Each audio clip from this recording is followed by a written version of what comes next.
Sandali lang. Please tell them to wait, ha? Sige, Jamael,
start joining to whichever you are able to.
Kay Elish at saka kay Joshua dahil silang magpapakita nun sa dulo sa bawat breakout rooms nila. Pero ilagay ko na po sa media. Anything else? So just after na po yung lahat ng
Teacher Joshua? Hello po ma'am, mga approximately 12 student po ng Ilan, percentages namin. teacher? 12 po.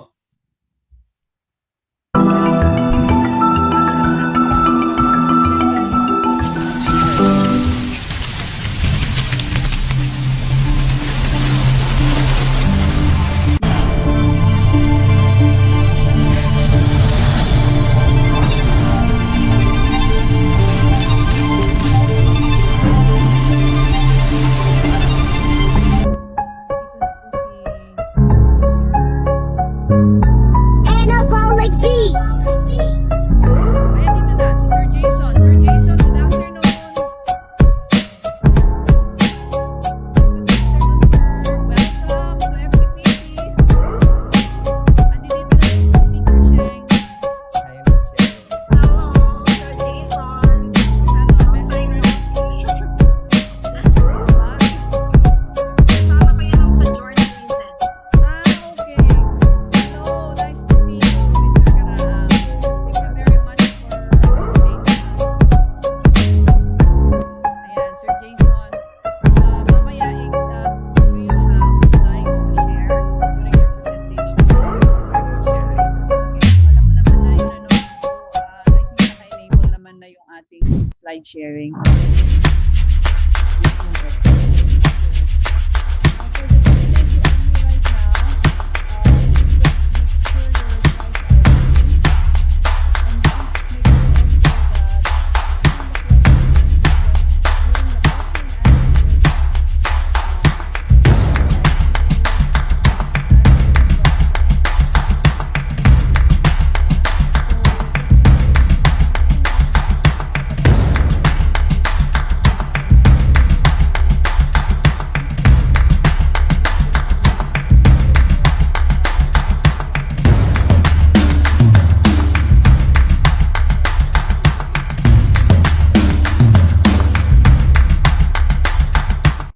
Okay, just make sure that you answer correctly. And we will be doing the question and answer after Technical all vocational the livelihood presentations. education track will Okay? bring So out I the hope best that in is you. clear to everyone. This I track repeat, offers various we strengths will wherein you do can the choose what question suits and you answer best. portion DVL after track will all help you the improve your presentations. skills for your chosen career. So the Students will moderator gain will experience be through giving implementing cues of on, demonstrations using complete apparatuses, when the equipments, and panelists facilities. start asking For questions housekeeping, to improve skills in cleaning and maintenance So that services, means, hotel service, and my excellent dear accommodation of students, hotels or you any will be establishments. able to, Food and join beverage services. Learn about food service, Colloquium bartending until- techniques, and proper And, ways of of course, accommodating your you future bake until guests. the end. Why? Baking. Discover the We will intricate world of immediately pastries hear, and enhance or your we skills will with new immediately methods announce and the winners recipes. for best paper Cookery. and It explores best different cooking presenter. techniques, Okay, innovative so food that's- ideas, and that's the unique reason why you recipes really need to prepared stay by you. until the end. Computer And system you can also servicing invite your trains friends, how your to configure and parents, design your computer lolo, systems, your set lola, up, your repair, ninang, and your assemble tita, computer parts. everybody in your family. Drafting. It learns the art of creating establishment plates, test your creativity by constructing a 3D model. Caregiving. Assist people health condition, analyze medication, and experience on-site checkup outside school. All of this can be found in TVL that will definitely lead students to their future job. For your success to be the best, choose TVL among the rest. And kaya-kaya natin yun. Basta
Hello, I'm Ferdinand Froilan.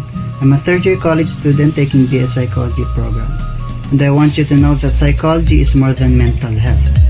And if you are searching or looking for a good and interesting career paths, psychology has a lot to offer to you. So yeah, be part of our program, be a psychology student. Hi, I'm Desime Oligo from third year BS Psychology, and I am encouraging you to be one of the psychology students in FCPC.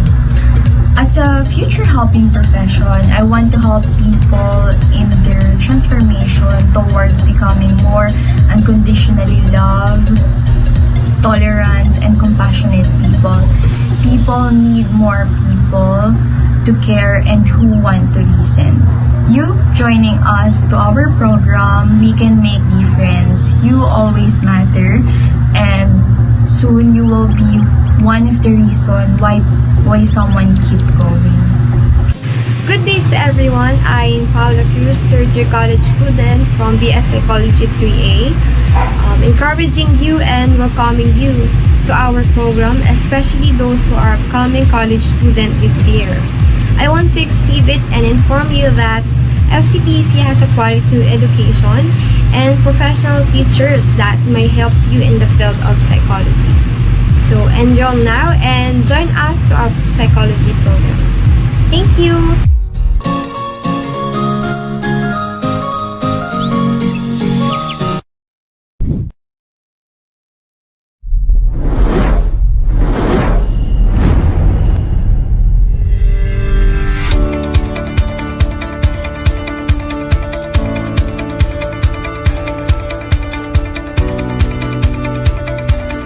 First City Providential College aims at honing future professionals through catering events and activities that will be held throughout the year, in upholding academic excellence, critical thinking, social responsibility, and holistic development. The College of Accountancy provides excellence in accounting education through teaching, research, and service. We recognize our responsibility to provide high-quality education to students who desire to work in public accounting and to pass the CPA licensure examination or to obtain other professional certifications. First City Providential College offers Bachelor of Science in Internal Auditing, Bachelor of Science in Management Accounting, Bachelor of Science in Accounting Information System and Bachelor of Science in Accountancy. We are here to achieve national recognition in accounting education by providing programs of academic distinction that meet the needs of the accounting profession. Starting a career in accounting is a smart choice, with forecasts for significant growth in the industry, a high median salary, and a demand for qualified accounting professionals. The time has never been better to join the field. However, once you've decided that you're going to pursue an accounting career, you'll quickly find that the field is much larger and more diverse than you might have thought, with opportunities to apply your skills in a number of different areas, such as public practice, commerce and industry, government offices and accounting. Just like Manny Bambadiller, we all know him by his perseverance, persistence and hard work. He is one of the richest persons here in the Philippines, and considered one of the titans in the real estate market industry, owning low-cost housing firm CNP Homes and high-class housing firm Brittany Bay Corporation. He is no other Manny Biller, which resembles another rags to riches story. JPIA, FCPC Local Chapter, is an accredited student organization of College of Accountancy students in FCPC, and also in other universities and colleges all over the country. The JPIA. It stands for the Junior Philippines Institute of Accountants. It is a student counterpart of the Philippine Institute of Certified Public Accountant and stands for National Federation of Junior Philippine Institute of Accountants. With this, it is with our utmost pleasure to invite you to be part of our roster of members. We believe that this will be a great decision, since membership to the Regional Council and to the National Federation will bring forth these several advantages to you and to the First City Providential College. We are proud to introduce to you the College of Accountancy. ACUS 2019 Friends Competition Champion. First placer on anti-bullying dance.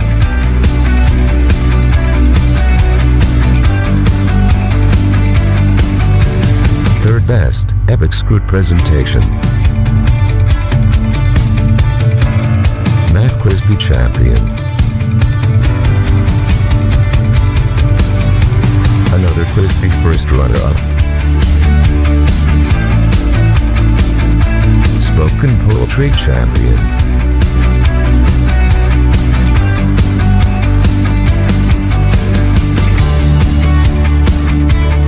Junior Philippine Institute of Accountants Week. Pick the WWAMC Day at PUP Manila. And so, what are you waiting for? Be part of this now. Enroll now at First City Providential College. The first, the best.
afternoon, everyone. Welcome to today's event of our Institutional Virtual Research Colloquium 2021. And to start with our program, let us call Ms. Diana Marie Catriz from the Elementary Research Coordinator for our opening prayer. Let us pray. Heavenly Father, we thank you for giving us a wonderful day. We thank you for the blessings you gave us and for providing our needs every day. We thank you, dear God, for your protection to everyone. May you give us a successful program today and give wisdom to our presenters and panelists. We ask that you give a smooth flow of the program and keep everyone's internet connection stable. We humbly ask forgiveness of our sins and shortcomings, Lord God. Thank you once again, Lord, and we give back all the glory to you. We pray all these things in Jesus' name. Amen. Let us now have the singing of the Philippine National Anthem. Mga kababayan, ang pambansang awit ng Pilipinas. Kayang magiliw, pero sa sinakanan, alam ng puso, sa dikit mo'y buhay. Upang hinirang, kuya ka ng magiting, sa manlulupin, di ka pasisingil, sa nagtatapulog sa simoy at sa langit mo bagaw, ay hinatang tulang awit sa pagkayang minamahal.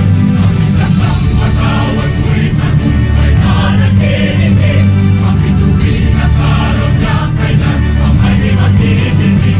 Luman ang araw ng walhating pagsinta, buhay langit sa piling mo. Ang higaya na pagkay mga amin, ang mamatay ng dahil sa'yo.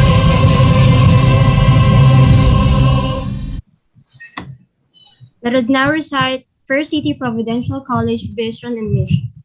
Vision. First City Providential College shall be a world-class university for lifelong learning. Mission.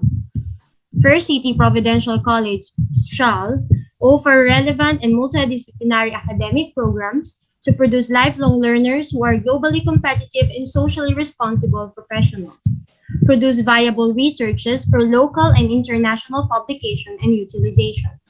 Implement collaborative and sustainable community extension services.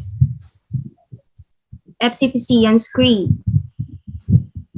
I am a true FCPCian. I carry the name of my dear school, First City Providential College. I live up to its ideals. I have the duty and responsibility to think, act, and live with faith in God, creativity, perseverance, collaboration, intelligence, altruism, nationalism, anywhere, anytime, and always in my life. Let us now sing the FCPC Loyalty Hymn.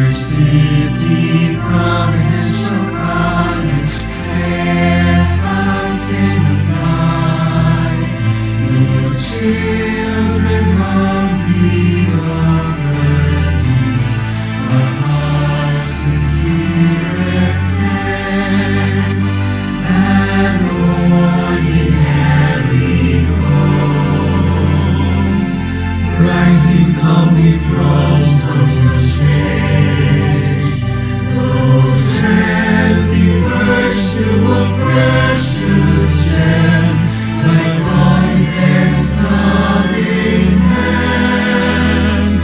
To this beacon be our loyalty, let this be our song of purity, though how long and far we soar, your memories flames linger on.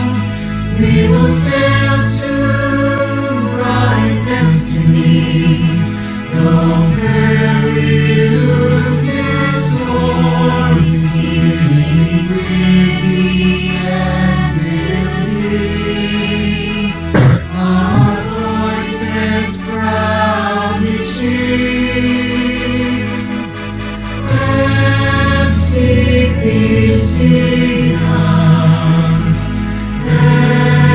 FCPC, ever learning, ever onwards to glorious dreams.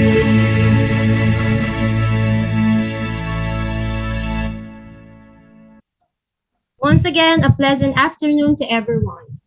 I am your host for today, Teacher Jamel Albay, a research teacher yourself. And I do believe that this event is an opportunity for us to see all the hard works that were done by our dear researchers despite the pandemic that we are having. I am a witness itself of how they've worked hard to come up with these researches that only provides nothing but solutions to our problems nowadays. Let me share to you a quote from Travis Kalanick. He said that every problem has a solution. You just have to be creative enough to find it. And I can attest how these students have able to find all the solutions possible to solve the problems that they are now encountering through their researches. That is why I would like to welcome you all to this Institutional Research Colloquium 2021 with the theme FCPC, Strengthening Research Collaboration Towards a Resilient Educational Community in the New Normal for Lifelong Learning. I would like also to greet our viewers from our Facebook and YouTube Live, might as well with our participants here at our Zoom session. We are so blessed to have this program with us, and let's start it off with an opening remarks coming from our dear principal, Dr. Cheryl F. Echanis. Thank you, Jamel. A blissful afternoon to everyone. At this point, let me acknowledge the presence of our dear President, Dr. Estrella O. Simon, our Vice President for Academic Affairs and Research, Dr. Echel Simon Antero, and of course, our keynote speaker for this afternoon, Mr. Jason Caraan. My advance congratulations to all our research presenters in the basic education. You did a great job in the Departmental Research Colloquium. And now, it's another feather on your cap as you present in our Institutional Research Colloquium. You are the chosen few, the group of brave souls who accepted the challenge. Research writing appears to be a scarecrow in students' life. Many of you think that it is very difficult, but in FCPC, research is fun and fulfilling activity. We believe that research is a lifelong journey. It leads us to become a student for life. Indeed, FCPCians are lifelong learners.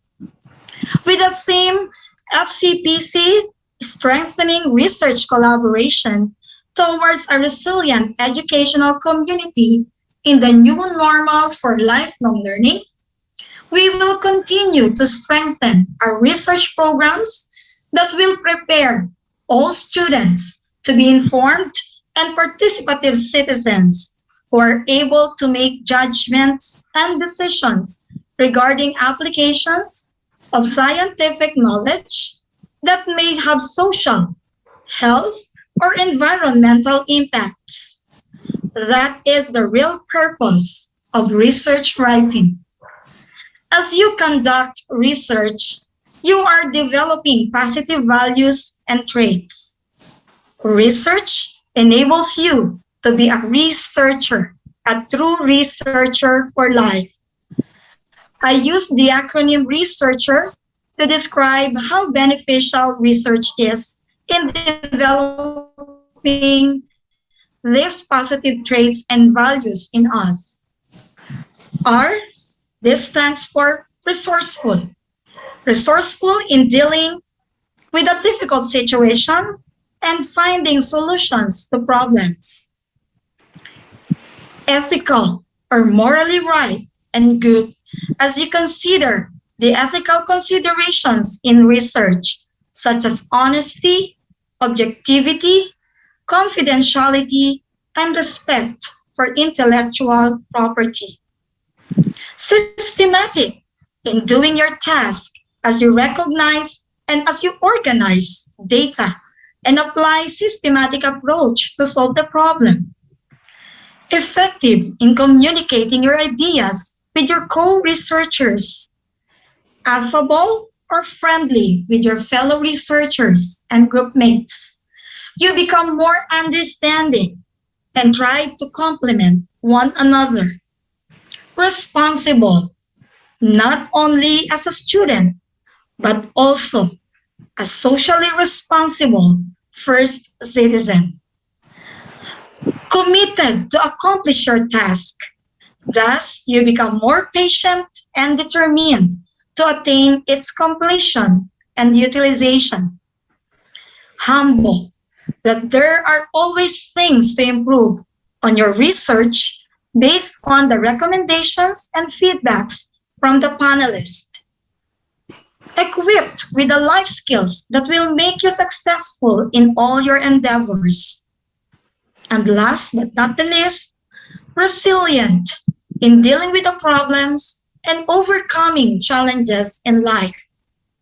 Remember, our dear FCPCians, research has been part of our everyday life because research writing means problem solving.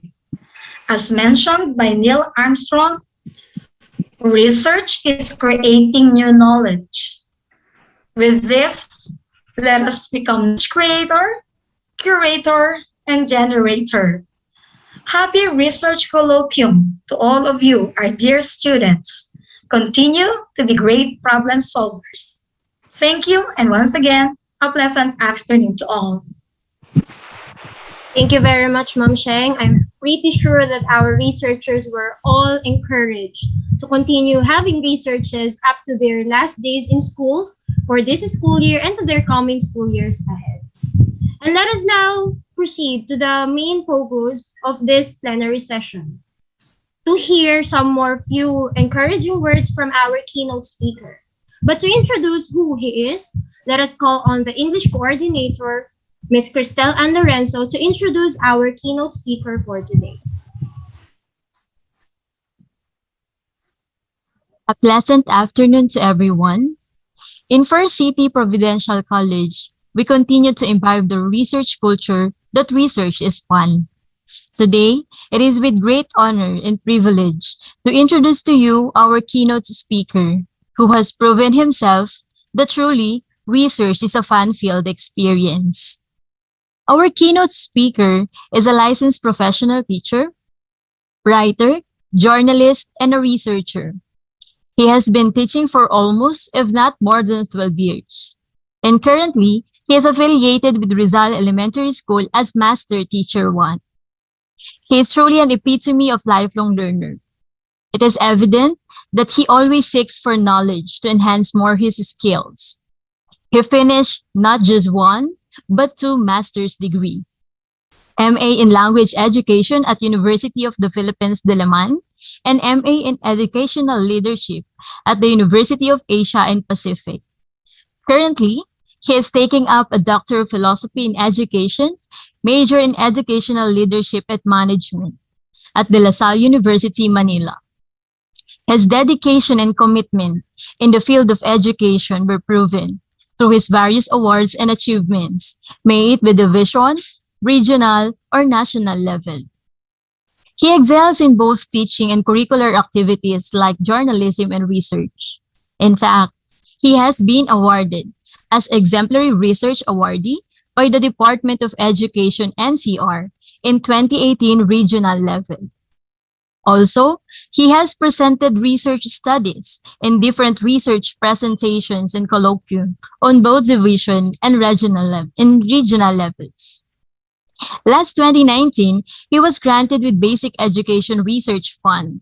This helped him to successfully finish the research titled Evaluation of the Professional Learning Community Practices in DepEd NCR, Basis of Implementation of the Division PLC program. And moreover, he is an associate editor in the official research journal of DepEd NCR named as Manuscript. Ladies and gentlemen, we are very lucky to have with us one great mentor to inspire us more in engaging ourselves in research. So please join me in welcoming Mr. Jason O. Karaang. Mm. Okay, good afternoon, everyone. Thank you, Miss Crystal, for the introduction. Can you hear me loud and clear? Yes, sir. Okay, Yes, sir, we do. good afternoon to the administrators, deans, heads, and to the faculty of the First City Providential College in San Jose del Monte, Bulacan. Good afternoon to the president of this college, Dr. Estrella Simon, the president, and to Dr. Echel Simon Antero, the vice president for Academic Affairs and Research, to Miss Arabelle Bakiler, the Assistant Director, and to Dr. Cheryl Echanis, the Principal, and to the organizers, and most of all to the students of the First City Providential College. Thank you for this opportunity to be part of your learning engagement or research opportunity. Okay, so can I share now my screen? Good afternoon once again. I hope that you're doing fine. Greetings from the city of Makati. I hope that you're okay and safe with your family. Can you see it now, the screen, the presentation? Yes, sir. Okay. So my presentation is entitled Building a Resilient Educational Community Through Research Capacity, in line with your theme for this afternoon. So I'm happy to be part of your virtual institutional research colloquium and theme, strengthening research collaboration towards a resilient educational community in the new normal for lifelong learning. So this is a learning activity, and we will learn from this. We will develop our skills and competencies in doing our research. So this is a good opportunity for us to learn and to unlearn and to know many things about research, how beautiful, how effective doing research is to doing some innovations or to address different problems in the new normal. So good afternoon once again to all of you, First City Providential College. To start my presentation, I'd like to share with you this quotation: never doubt that a small group of committed, thoughtful people can change the world. Indeed, it's the only thing that ever has, by Margaret Mead, the anthropologist. So we can say that in the school context, both teachers and students can make a difference. Do you agree? That we can, that in our school, in our college, that we promote learning and we can bring change or innovations in our school, in our college. So engaging, for example, in a professional learning community or in a learning action cell will empower the principal, will empower the administrators, empower the heads, the teachers, as instructional leaders for a collective inquiry, not just collective inquiry, but also collaboration, because we want to provide quality instruction, and that's how committed our teachers are, our administrators, in bringing out that change, that quality education to our learners. Okay, so that's the essence of being of having in a group of thoughtful people, committed people, just like in your college, that your teachers, that administrators are very supportive of your learning experience, and that is about leadership. Okay, and that is shared leadership, supportive leadership, in a sense that we give accountability to the teachers in decision making, for example, and initiating some changes in our school for school improvement.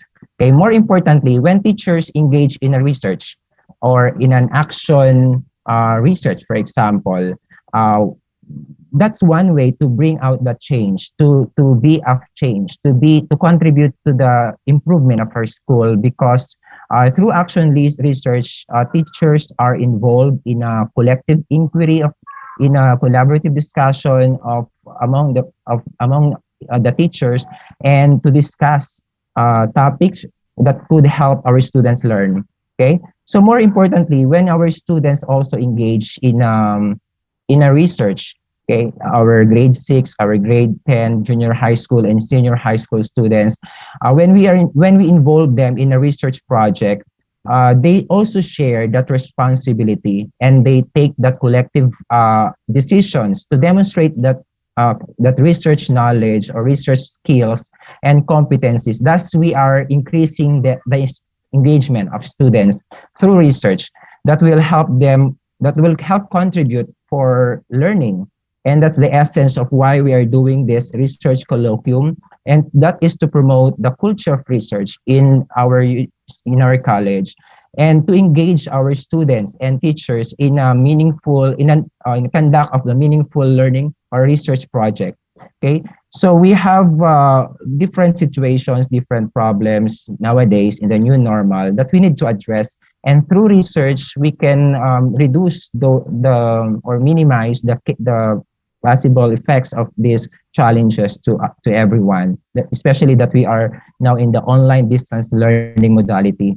So these situations now describe the kind of people that we would like to be working with in our college, in our school, that we are committed, that our administrators, that our teachers, and our students are committed to, because we want to change the world through research, because we want to promote innovations, we want to promote change in a small way.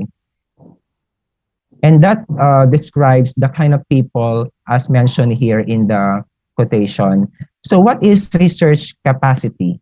Okay, so what is a research capacity? That research capacity is very important for the teachers to develop some research, for the teachers and students to develop researches that could help promote innovations, okay, in school. Number one, what is research capacity? It is defined as identifying the problems. Second, not only the problems, but solutions to key problems. Third, set research objectives and priorities. Fourth, conduct sound scientific research to inform decision making. Fifth, the use of research knowledge to design effective policies and programs that address existing problems. And finally, to build sustainable research institutions. So this is the definition of research capacity. So we start with a problem, issue in our school, in our college, in our classroom, in our context, and try to identify solution to address that problem. And we can do that through research, through collective inquiry, through professional learning community. And we set or we identify our objectives, okay, and priorities. And we conduct now scientific research or inquiry to inform decision making, and to use that knowledge to design effective programs, policies that could help address those problems. For example, reading problem or writing problem or engagement problem of our students. And finally, to build that sustainable research institution. We want to sustain the culture of research in our university, in our school. Okay, so how do we strengthen research capacity of teachers? How do we strengthen? So building research capacity will help produce good researchers who are able to use that knowledge, not only the knowledge, but also the techniques to develop strategies, tools, or methods to address needs of the community. Okay, in school, for example, teachers engage in action research, okay, implements a strategy, innovation, or intervention to address a specific problem and learning needs of students. And when teachers have that capacity to do an action research, it enables the teachers to find effective solutions to real problems encountered in school. For example, the problem is about the engagement of students in the different activities, in the performance tasks, or in the different written works of students. So by doing action research, we can help our students.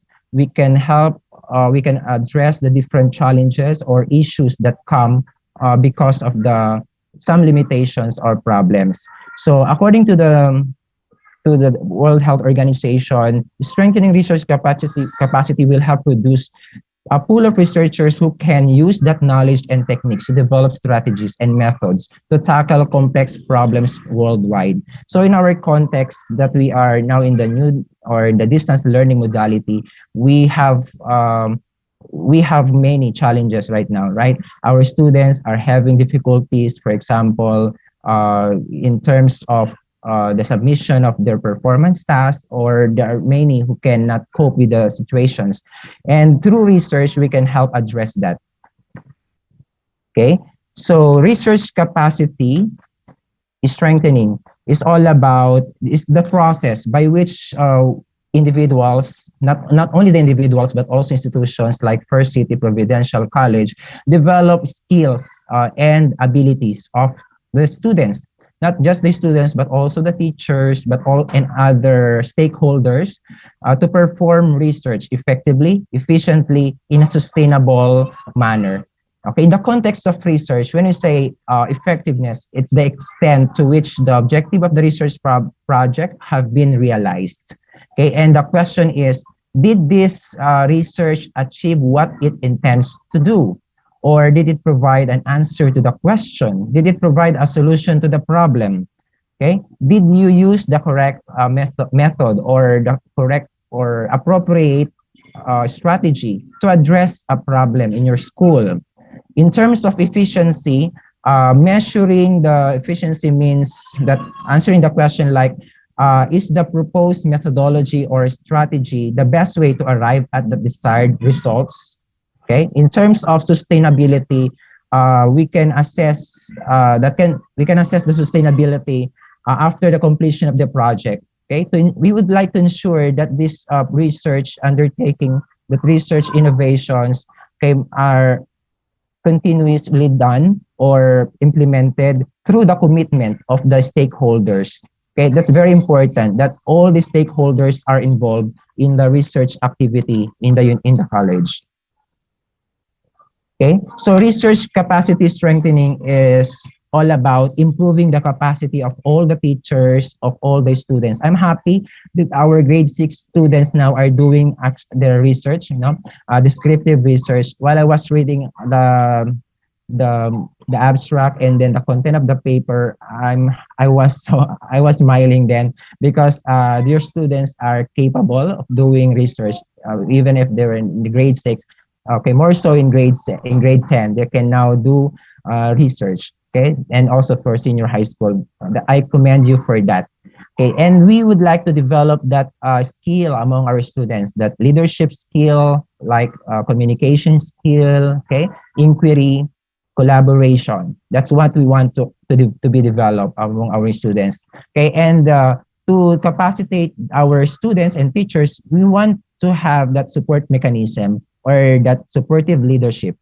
Okay, so how supportive is our institution, our college in our research and activity? So how can we strengthen research capacity? So this is now the answer, by supporting the research activities of our students and teachers, developing their skills and improving their capacity through training. So there must be efforts in our school to increase the ability of our teachers, of our students to engage in a meaningful research activity, just like this research colloquium. There must be approaches to research capacity strengthening, including this one, training and leadership develop formation and the support mechanism. Okay. So there are 7 principles for research capacity strengthening according to Essence. Okay, there are 7 principles. Okay, number 1, we have network, collaborate, communicate, and share experiences. Number 2, understand the local context and accurately evaluate existing research capacity. Third principle, ensure local ownership and secure active support. Principle 4, build in monitoring, evaluation, and learning from the start. Principle 5, establish research governance and support structures and promote effective leadership. Principle 6, embed strong support, supervision, and mentorship structures.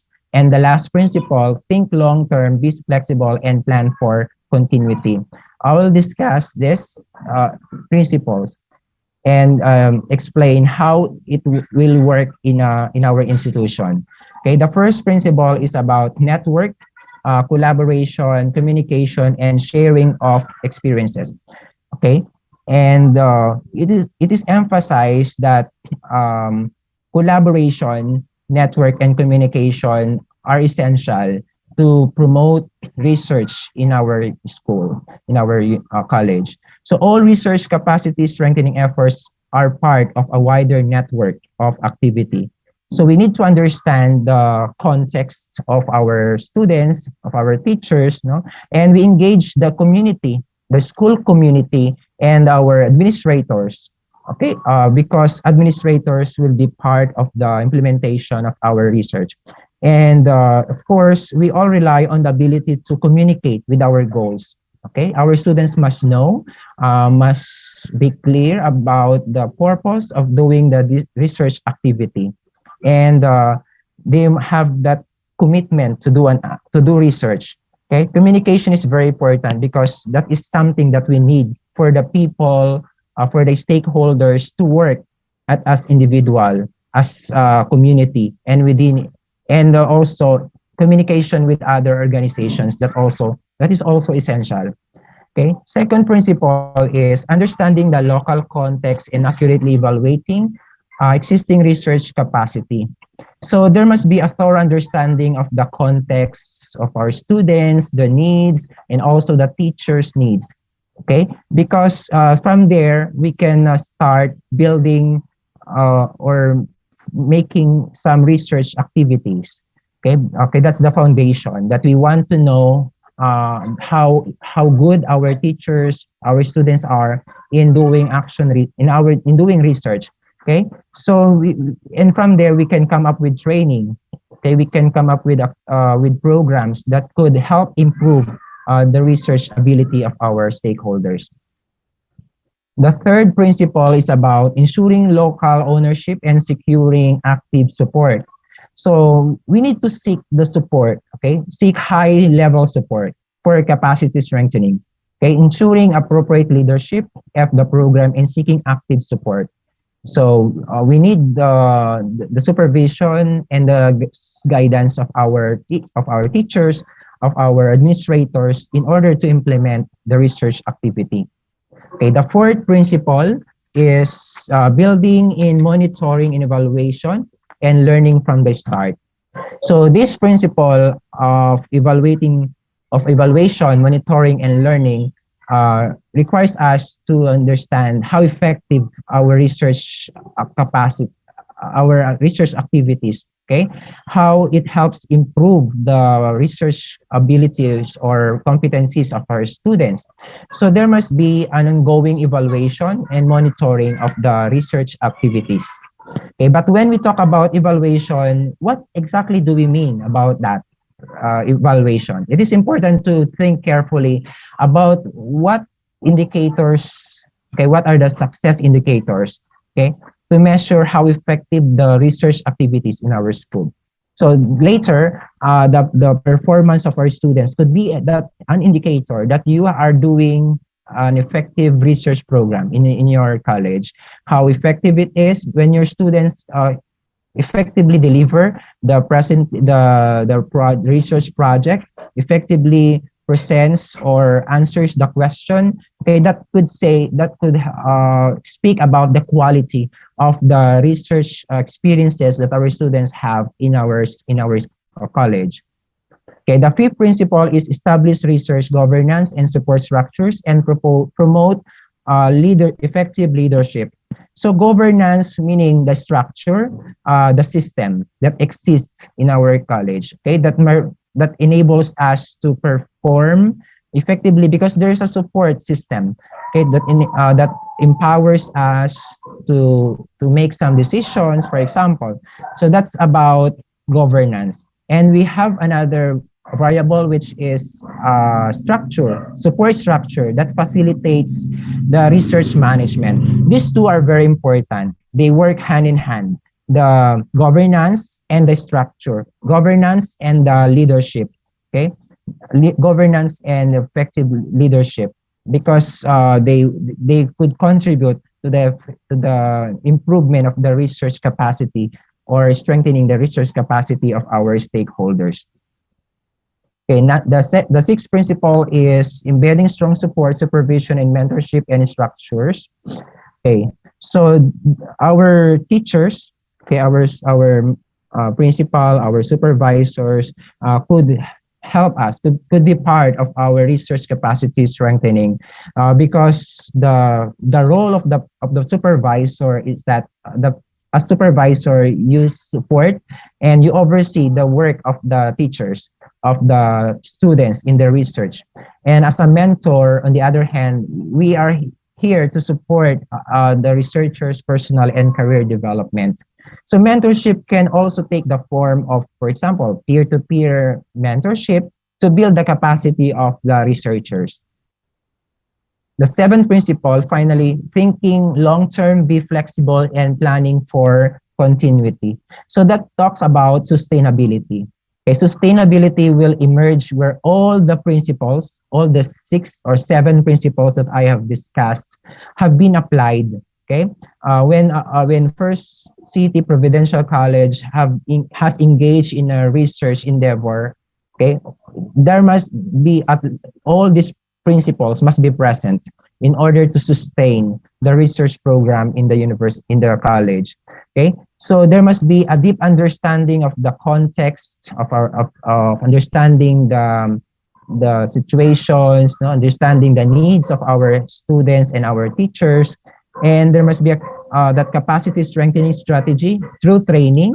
And very important is that the governance and leadership. That's very important. Because without governance, without leadership, without support, this will not become successful. Okay, research support systems must be there. Mentorship must be there.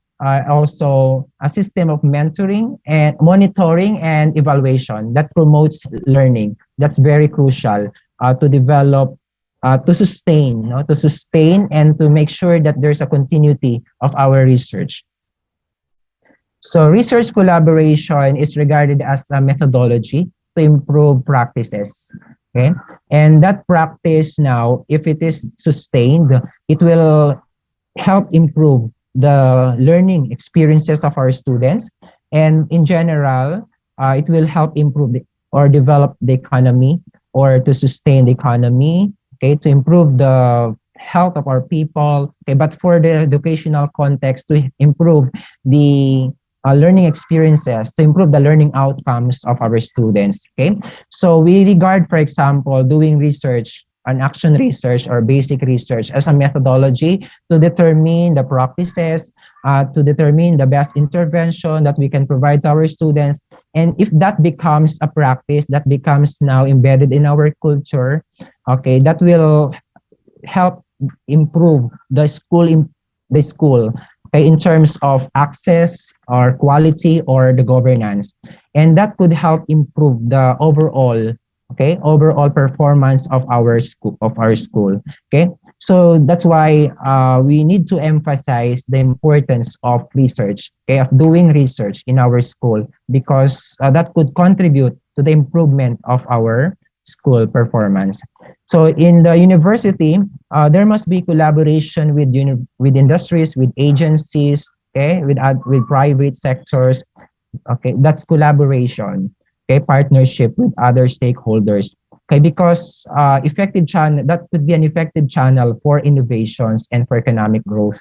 Okay, if you want to implement a program, you can join, you can partner, you can network with other agency, with other institutions, no, with other public or private sectors to help you, okay, for funding, for support, and for other resources.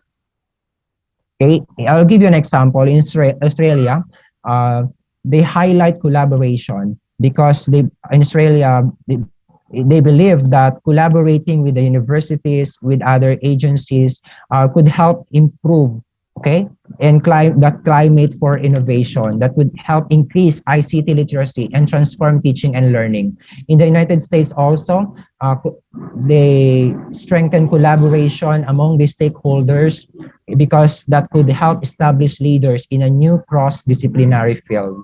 Okay, in other Asian countries like Korea, Singapore, India, and Thailand, they collaborate with other universities, industries, and government agencies already. Okay, in the Philippines, universities and industry and government agencies interact. Okay, but that is minimal. According to the Global Competitiveness Report in 2008, the country the Philippines ranked 65th out of 131 countries and economies in terms of collaboration businesses and universities. So that's our calling now as college, as an institution to strengthen research collaboration with other stakeholders. Okay, although the efforts to modernize higher education are already in place, such as CHED's National Higher Education Reform Act, resources have not been fully mobilized, utilized, and maximized to exploit opportunities for potential research collaborations. Therefore, we need to revisit policies and guidelines to advance resources in crafting relevant, responsive, and sustainable research projects. In the Department of Education, the Department of Education now promotes evidence-based policy formulation supported by research. So all the decisions now are based on data or based on the evidences. So in the conduct, for example, of research in a school or action research, the Department of Education provides support mechanism, just like the Basic Education Research Fund for teachers, to support teachers in their conduct of research. So teachers now have the opportunity to do an action research or basic research in line with the themes, okay, or the topics presented or given by DepEd. For example, in the teaching learning process, child protection policy, or disaster risk management council, or in terms of assessments, or in terms of teaching learning process, where about the strategies, about the innovations, about the research programs. So as teachers now, deputy teachers have the opportunity to engage in an action research or in a basic research to address the different problems or issues in the department. Okay. So there are seven dimensions of sustainable research collaboration. We have in this research made by Terentira, or entitled Dimensions of Sustainable Research Collaborations in Philippine Universities, we can see the implementation of or how evident are the 7 principles that I have presented a while ago. Okay, we have the different types of research collaboration, collaborative governance, collaborative leadership, collaborative research agenda setting, collaborative research enabling resources, motivation to conduct research collaboration, strategic actions for sustainable research collaboration. These are all in line with the 7 principles of research collaboration or strengthening research capacity. So in terms of the types of research collaboration, we have the capacity building partnership, management partnership, institutional partnership, and reinforcement. Okay. In terms of collaborative governance, we have the personal relation, establishment of rapport, and transparency. In terms of collaborative leadership, there is that micro leadership, okay, and leadership by character, leadership as enhanced as practice to enter into stakeholders' varying contexts. In terms of collaborative research agenda setting, from the beginning to the implementation, the stakeholders are involved in the implementation of the research activity. And in terms of the relevant research agenda selection, there is a checking of the relevance, responsiveness, and the viability of the agenda. Okay, in terms of the collaborative research enabling resources, the human resources or technical resources or financial resources could help us sustain or help our teachers in the conduct of research. Okay, research enabling organizations to help promote that research culture in our organization. Okay, teachers and students must be motivated to conduct research, okay, collaboration, by doing the following: resource generation strategy, institutional policies in terms of career advancement of the teachers, passion for teachers, motivated by his inclination and love for research, and the compensation and support, college support, grant for paper presentation and forum participation and recognition. If our college does these things, this will all help motivate the teachers and the students to do an action research or to do basic research in the in the college. Okay, what is more important is that there must be commitment or the passion coming from the teacher. There must be that drive for the teachers to do research. Okay, and no matter what the motivation is, the internal, the external motivation, if the teacher has no commitment to do the research, then it will not become successful. So passion for research is very important. Okay. There are strategic actions for sustainable research collaboration. We have to develop the system, okay, the structure of research. And we must ensure that effective communication takes place, okay? And also we match the resources through complementation. We mobilize the knowledge, the human's use of skills and the equipment and other services.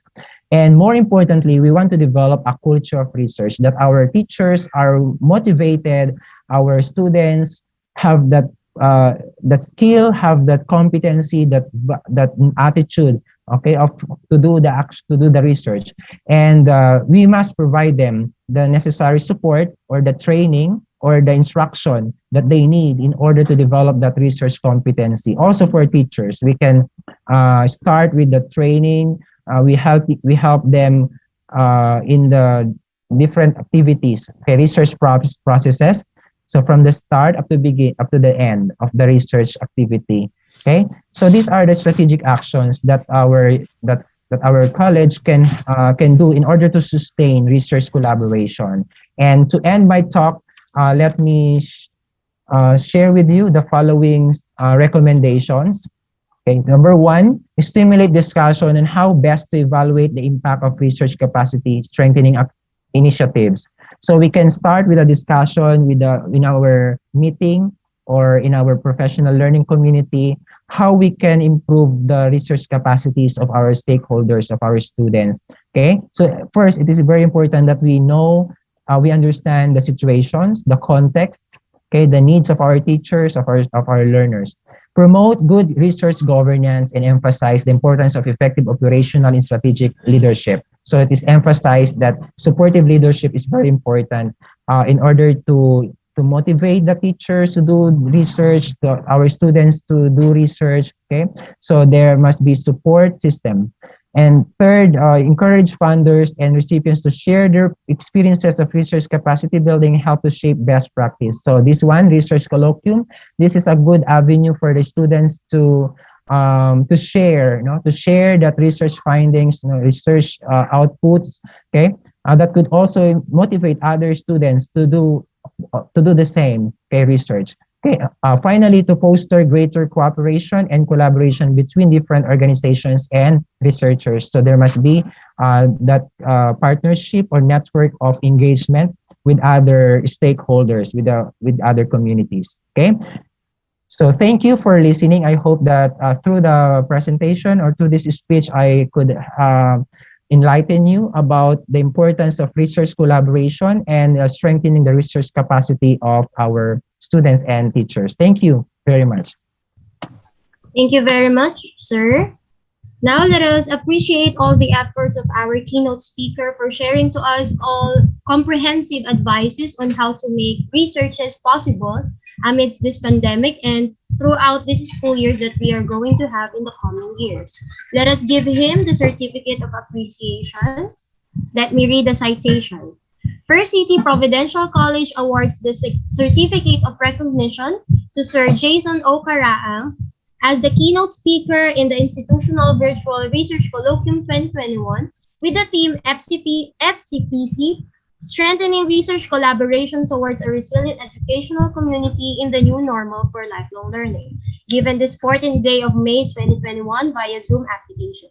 Signed by our Vice President for Academic Affairs and Research, Dr. Echel Simon Antero, and of course, by our President, Dr. Excelia O. Simon. Once again, let us give it up to our keynote speaker, Sir Jason Caraang. Thank you very much, sir. Thank you. And now, this is it, children. We're about to witness your hard works for this colloquium. But before that, let us now introduce who will be the set of panelists that will be guiding us throughout this colloquium. Now, let us start with our research panelists for the first group of presenters, which are the elementary and junior high school presenters. First panelist is a winning coach for mathematics competition from our dear school FCPC. She is also part of the mathematics department, basic education. So let us give ourselves to the first panelist, Ma'am Emmeline Dulman. Second, we have our keynote speaker as another panel for our elementary and junior high school. Again, Sir Jason Cara. And last but definitely not the least, our third panel is a researcher and FCPC faculty member from our science department. And she graduated in Philippine Normal University with a Bachelor of Science in Education with specialization in biology. Let us have Miss Ella Grace Kaliwa. So those are our panelists for the first group. Now for the second group of the panelists for the senior high school presenters, we have the first panelist. She is a Master Teacher 1 and Regional Researcher, also the subject head of Gas Track and Arts and Design at Sapang-Palay National High School, Division of San Jose del Monte, Bulacan. She is also the research coordinator in senior high school at Towerville National High School and has completed academic requirement at BSU Malolos in Master of Arts in Language Education. And she is also having the master's degree in teaching English at Metro Manila College. Let's have our first panelist for the senior high school, Miss Maria Divina G. Mabatas. And lastly, for our panel will be the faculty member or instructor at our First City Providential College Department, which also graduated or who also graduated as Bachelor of Secondary Education major in English in Bulacan State University. And she is also currently taking up Master of Arts in English Language Education at Bulacan State University main campus. Let us all welcome Ms. Joyce Marasilla. And there you have it. These are our panelists that will help us scrutinize the work of our students with this research colloquium. And at this point, I would like to inform you that we will now be divided into two groups by joining our breakout rooms here at Zoom. So the first group, as I have stated, those are for the elementary and junior high school presentations, while the second group is for the senior high school presentation. So please wait for the notice at your Zoom that you can join your breakout rooms individually for us to start our session for the research colloquium of the student presenters. Okay. Again, please join the breakout room in which you are intended to. Group A will be for the elementary and junior high school. Group B for the senior high school. As stated by our organizers, you can manually click the respective breakout room for you to enter here at Zoom. So please check out your applications.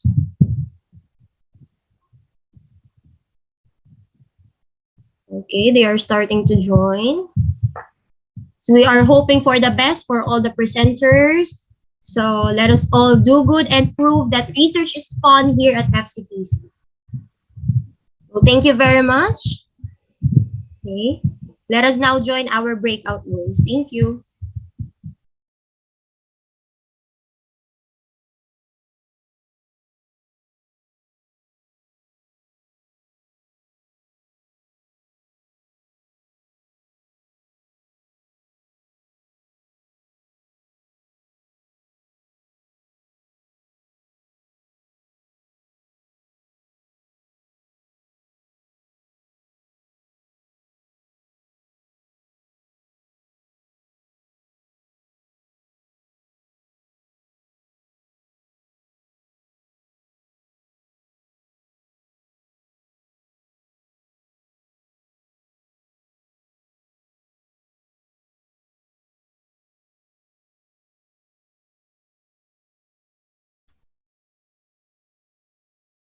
All right, I guess everyone is here. We already have here the 6 presenters from the senior high school level, and I'm also already seeing our panelists for today.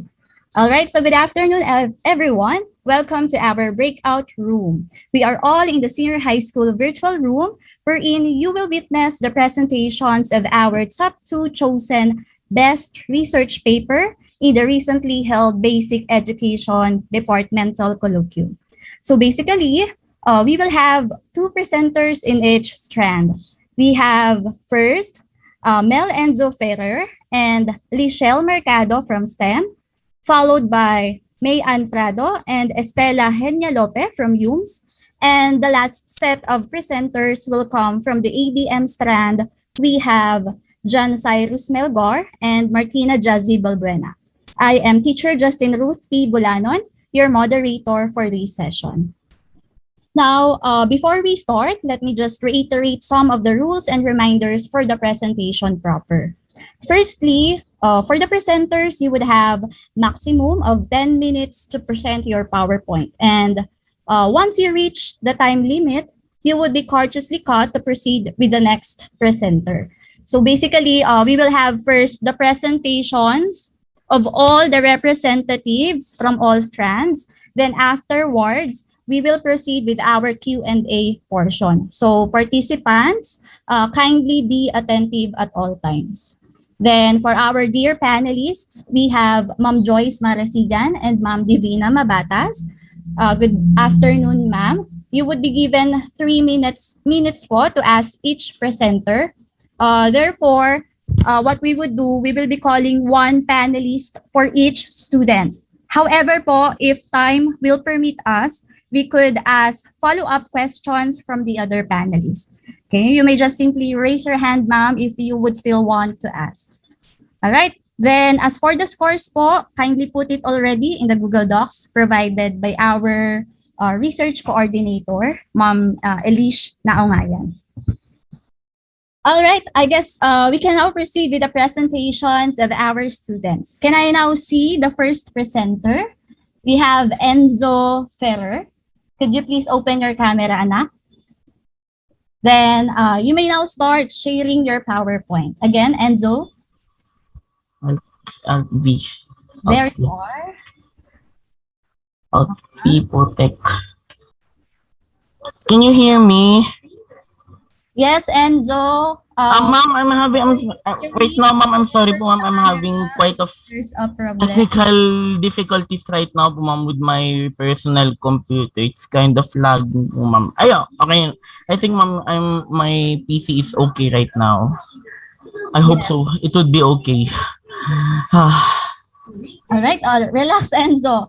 Well, with the camera, I cannot see you yet. Could you please turn it on? Yeah, it's open, but we cannot see anything, only black screen.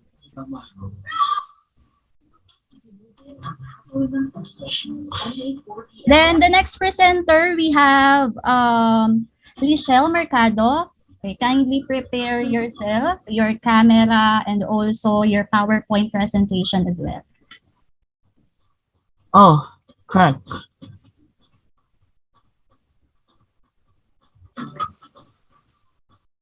Enzo, who would share your PowerPoint? Is it you or Ma'am Elish? I think, ma'am, wait, ma'am, I'm having technical difficulties, ma'am. All right, I guess we could have first our second presenter. Is that okay, Enzo? Yes, ma'am. All right, thank you very much. Please fix your camera. We'll have first Lichelle Mercado from STEM. Anak, please open your camera, please. For the meantime, Enzo, please mute your microphone. Thank you. Okay, I am now seeing Lichelle. Who would share your PowerPoint? Can someone mute my mic na lang po? My PC is having real problems right now po, ma'am. All right. May I ask the host of the session to please mute Enzo? Thank you. All right. Michelle, please share your PowerPoint. All right. Si Rendel. Can you see it po, ma'am? Yes, we can now see your PowerPoint. So again, Lichelle, you would have a maximum of 10 minutes to present your paper. Are you ready? Yes po. All right. Lichelle, you may now start. Your time starts now.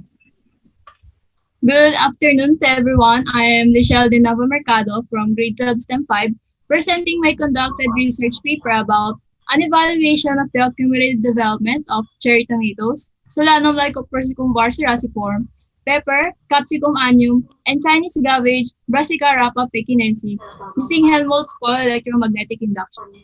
This method is unique compared to the others because Helmholtz coil is not entirely known, or at least not as famous in the scientific field, and that this research deals with botany, the study of plants, to electricity topic in physics that makes it more interesting to study further. First off, Helmholtz coil magnetism was proposed and made by a German mathematician, Hermann von Helmholtz, in 1993. Normally, solenoid, also known as an electromagnet with a number of loops, can make a uniform magnetic field. What makes Helmholtz coil different is its ability to cancel the geomagnetic field, which is a magnetic field that is present in our world. It cancels out the geomagnetic field due to its second coil that makes an interaction with each other, producing the surrounding magnetic field to be zero. Plants such as the samples included in the experimentation belong in the Gyrosperms and mustard family type, which are the most common plant types that can be seen in our local markets. As such, this study is bound to provide the best possible solutions for crop-related issues that may be caused by any natural disasters. To sum the total findings of the study, the following matrix was made with both review of related literatures and studies, where it covers the different effects of electromagnetic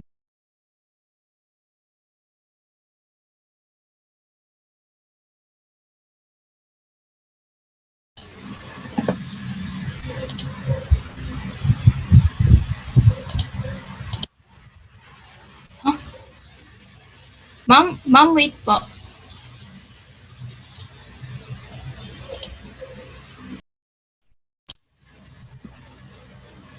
Ma'am, pause po, ma'am. Ma'am, who asked me to unmute po?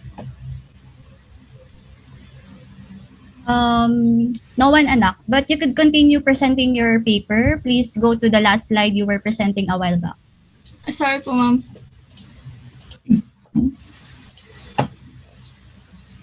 So according to Gaimem et al. 2020, plants will have the ability to have aging defense, meaning it can prevent plants from being too old too soon or before having reproduction of the seeds. And lastly, according to Navarrete I et al. 2017, the soil properties such as necessary metals for better growth are stimulated better than usual.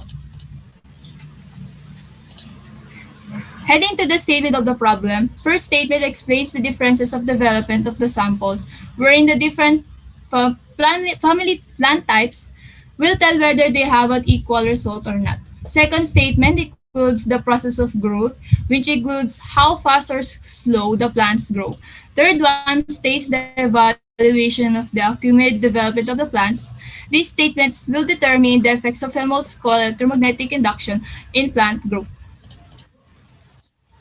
To further determine the basis of the scientific and descriptive analysis of the data, we have the null hypothesis and the alternative hypothesis that will determine if the controlled sample is equal or not equal to the controlled and experimental samples. Due to the reason that this study is new, limitations such as particle alignment, processes of microorganisms, or chemical reactions, or anything allocated with internal observatory or even establishments that used this experimentation previously are chosen to be the limited of this study. In giving emphasis to the processes of this experimentation, the application of Helmholtz coil electromagnetic induction with these types of the preparation of the power transformer, converting 220 volts to 12 alternating currents, and a magnetic coil with a given measurement with insulation. Investigating the number of volts, an alternating current automatic voltage regulator motor was used. After the planting procedure, the collection of data and the statistical treatment is carried on with the help of the theories and equations given. Excuse me. Thus, it gives us the title of the research itself. So this is the given diagram of the power transformer used and the magnetic coil mechanism. There are Heading to our first equation, this formula is provided with the given of the permeability constant as a constant number, followed by the cancellation of similar terms. As such, it is founded that 6.96 times 10 raised to negative 6 Tesla to be the magnetic field strength being applied in the samples. Does it cost too much of your electricity? To determine this equation, the question, the heat index of this given magnetic field, the researcher used Ohm's law, which is the formula of V is equals to I times R, conducting the formulation R is equals to 9.31 ohms and will be used later to determine the further heat index. It is also determined the total watts in the electricity consumption, which is 1.56 watts. So if you're wondering if this experimentation costs too much with continuous use, it is not even close to consuming at least 1% of your electrical normal consumption rate. Heading to the next equation, to determine the heat being applied, the joules of the first law equation is Q is equals to the square of I times R times T, wherein with the application of the formula, it has 1.56 joules heat per second used in every experimental samples. To further discuss the descriptive analysis of the results, we have the measurements of the height and the length width taken each week. We could see the differences in the graph given below, which is the experimental sample shows a double growth compared to the controlled samples. But this is not enough for us to know whether it is effective or not. Heading to the observations, it is seen throughout the study the continuous improvement of growth of the experimental samples. Week 1 showed a great amount of growth pacing difference compared to the controlled samples. Week 2 has observations wherein the experimental samples has thicker stem structure and activeness in the sunlight. By activeness, it is explained the proportional angle of the plants in terms of getting enough sunlight. Week 3 has an environmental vulnerability where it is seen that the controlled sample is mostly have stretched out stems and were not able to survive the humidity, temperature, and light compared to the experimental samples that face mostly mentioned in the statements. Lastly, the experimental samples have more succeeding plants, meaning in terms of the seed, which is n is equals to 12, some of the controlled samples died while the experimental samples have at least 1 or 2 dying samples only compared to the controlled samples, which has roughly more than half of the dying plants. Therefore, it is said that the experimental sample is effective in terms of the observations. For us to know further if Helmholtz coil creates an accumulated growth within the samples, the scientific analysis was made with the use of Wilcoxon sign-drunk test. This statistical treatment shows a difference within the measurements with before and after effects. The equation shows us the value below, and as a result, it accepts the alternative hypothesis of the data due to the fact that the p-value is smaller. For the table given below, it is shown that the graph has a great amount of acceptance within the statistical treatment of the data. Therefore, it is needless to say that there is a significant difference within the samples. The conclusion leads us to these given statements where it improves growth, pigmentation, nutrients, growth pacing, and that different plants may have different effects with the use of this experimentation. Therefore, we can conclude that this study is not just statistically approved, but rather effective in terms of plant growth that shows that there is a significant difference within the samples. Therefore, it is also answered in the statement of the problem that says the differentiate in plant growth, growth pacing, and the accumulative development using Helmholtz coil electromagnetic induction. That is all for my presentation. I am Michelle Denava Mercado from Grade 12 STEM 5. Thank you. Thank you very much, Lichelle. You may relax first. Congratulations to you. We'll go back with Enzo. Enzo, are you okay now? Yes, ma'am. Finally po, ma'am. Yes. Could you now please open your camera so we could see you? There you are. Okay. Please share your PowerPoint so you could now start.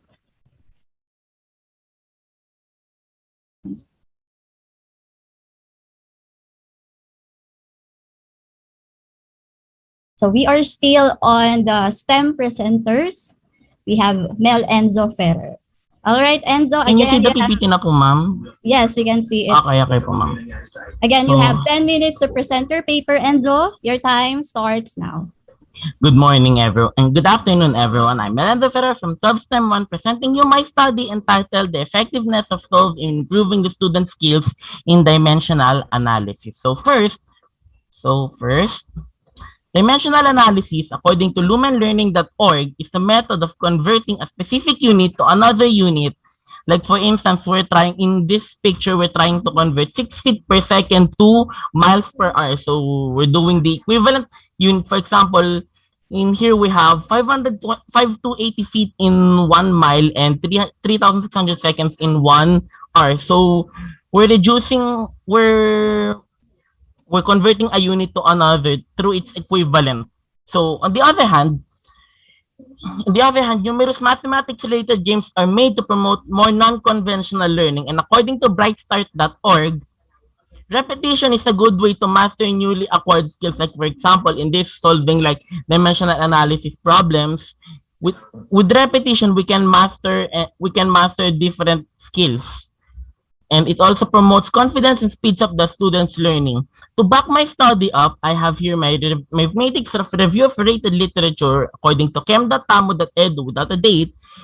They stated that dimensional analysis is a problem-solving technique that utilizes the fact that a number or unit can be multiplied to another without the value being changed. According to Russo et al. 2018, there are 5 necessary principles in utilizing math games for learning. This includes student engagement, balance of skill and luck, ability to explore mathematical skills and practice them as well, inclusivity for different learning approaches, and the ability to cater homeschooling students. While according to Duncan 2018, there are 4 reasons how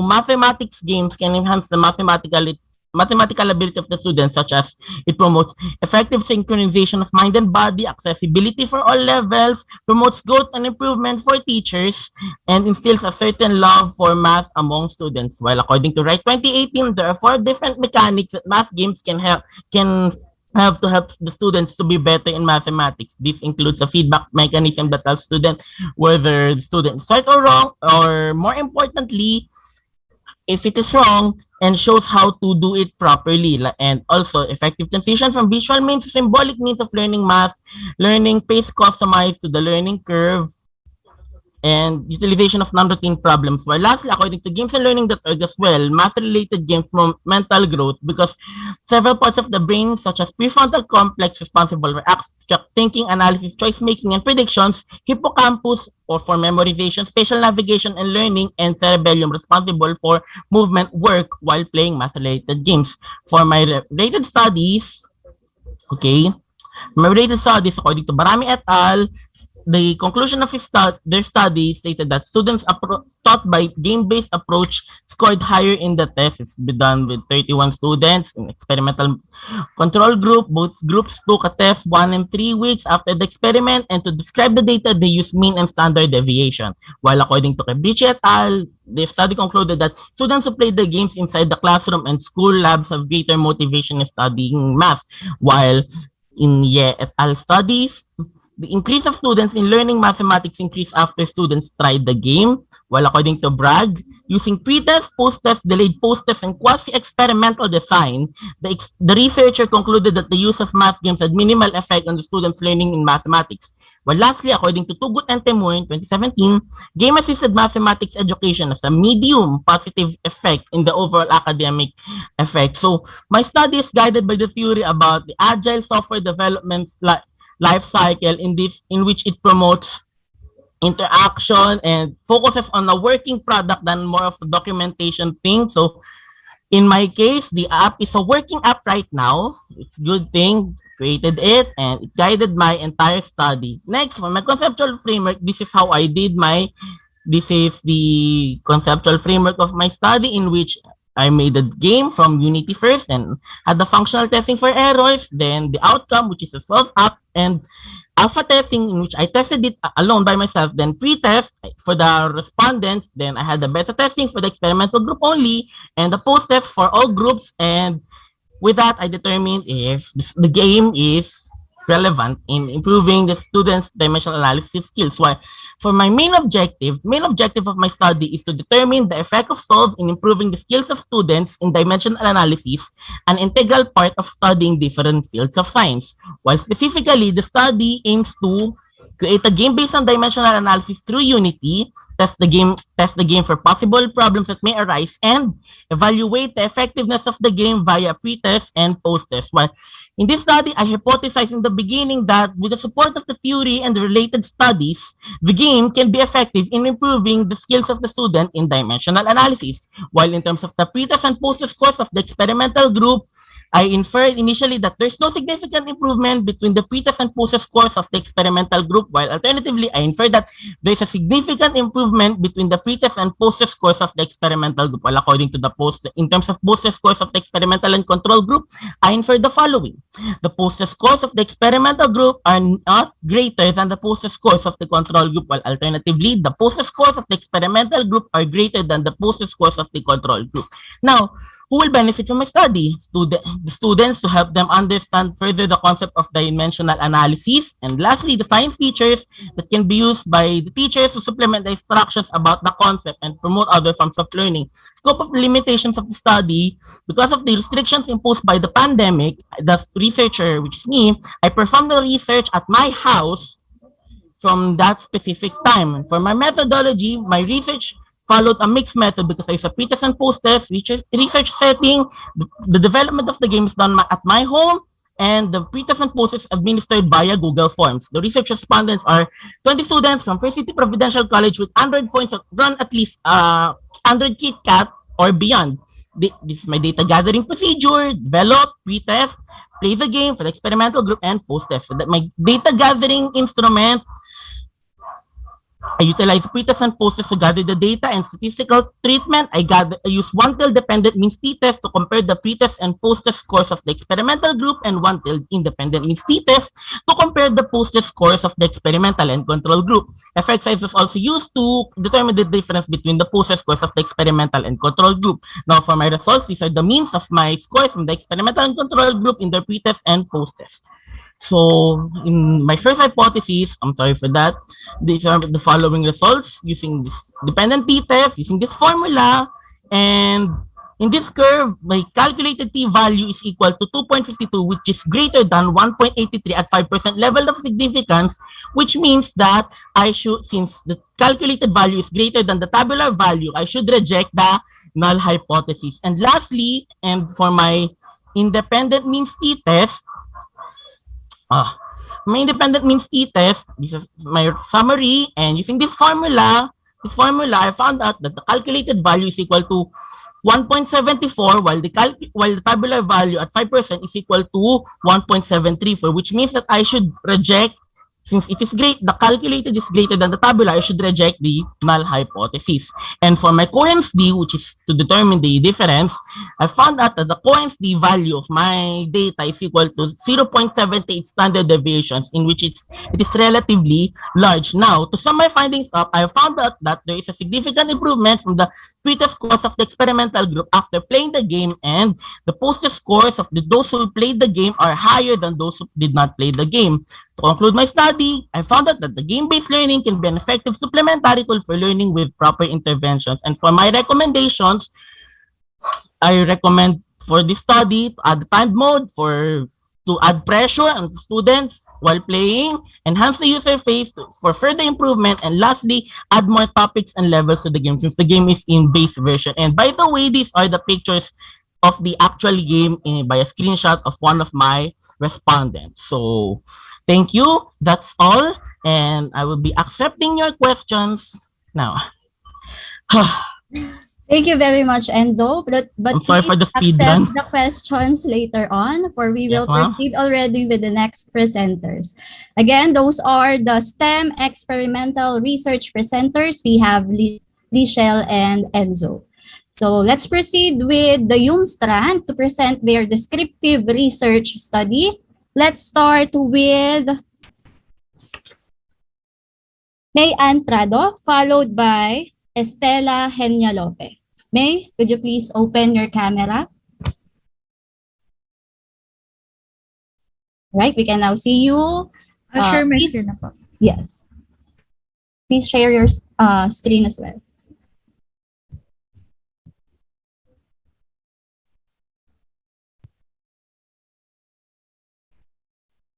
Can you see it na po?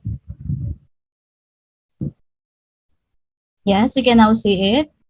Please make it full screen so you can see it properly.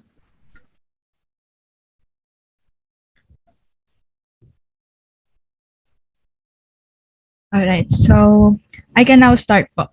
Yes, Nax. Please start. You have 10 minutes to present your paper. Your time starts now.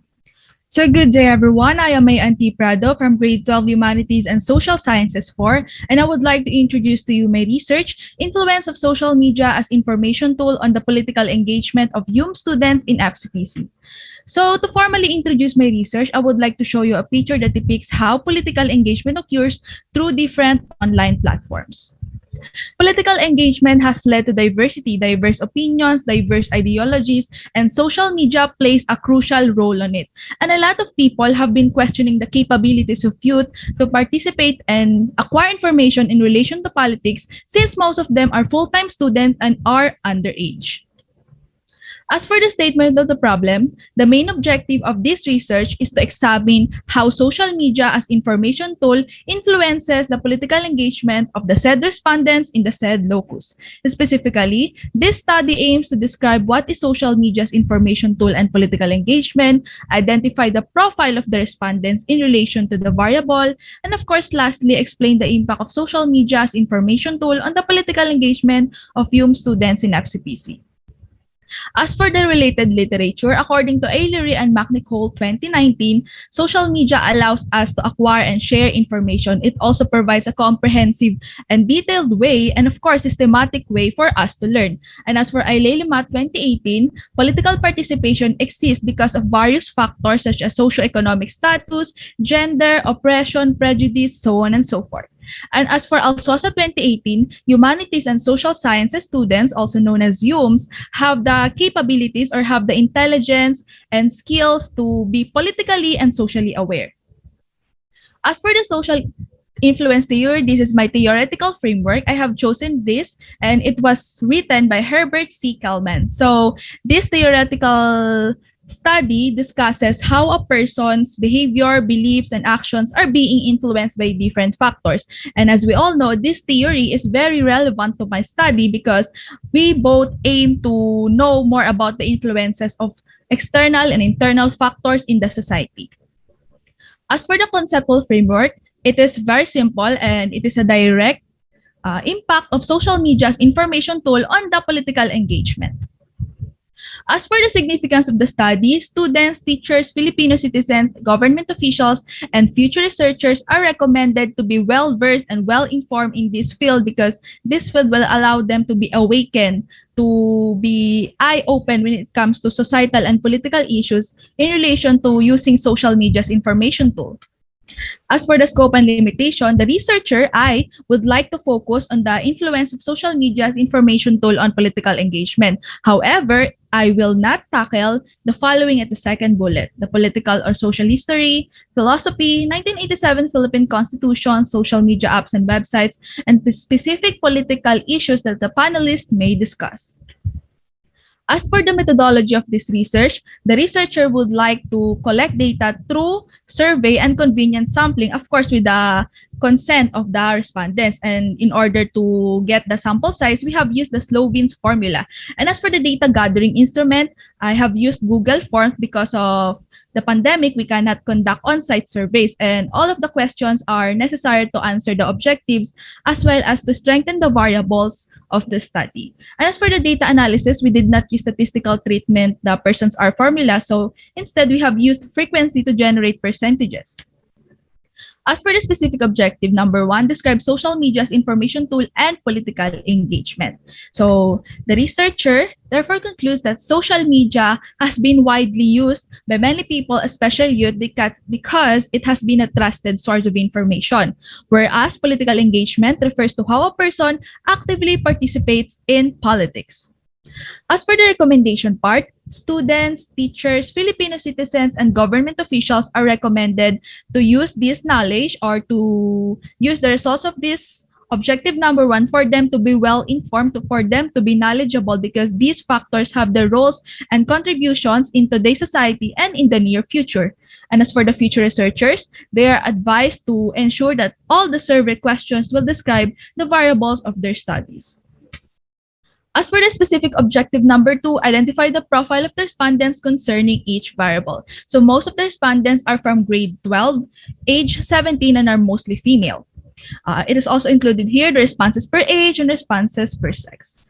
As for the conclusion part, sex, grade level, and age have something to do, are major factors to consider when determining the age, the knowledge, experiences, civic participation, of course, in relation to the variables of the study. As for the recommendation part, students, teachers, Filipino citizens, government officials, and future researchers are recommended to consider these factors as their top priorities, because these factors can help them or can serve as a tool for them to get to know more about the things or the concept or knowledge that they are trying to figure out. As for the specific objective number 3, the last objective, explain the impact of social media's information tool on the political engagement of UM students in FCPC. So most of the respondents have answered activism as the highly perceived influence of the IB to the DB. The researcher therefore concludes that activism has the highest responses, and most of the students have seen it as a way for them to participate in politics, because the age is limitless and activism comes in many forms. It could be petition, it could be online, it could be rally, so on and so forth. As for the recommendation part, students are advised or recommended to explore and realize how important they are to mold the society into a fair and humane place, and for them to have drastic changes in the society. And for the teachers, they are advised to learn from this matter, for them to teach their students about this as well. And as for the Filipino citizens, they are advised to practice acceptance that social media is not just a leisure time, but is a way to acquire information, especially in relation to politics.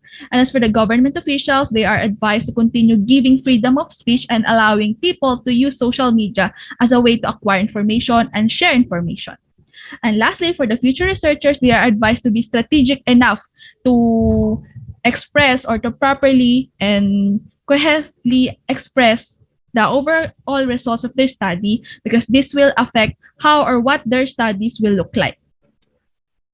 And as for the impact of the research, this study benefits, supports, presents pieces of evidence, and educates everyone about politics, social media's information tool, for them to have the guts to start a social movement or to be awakened about this issue.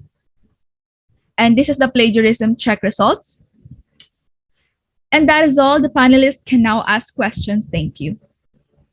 All right. Thank you very much, May Ann, for your presentation. Please relax there for a while. We'll now call the second presenter from UM Strand. We have Estela May Henya Lope.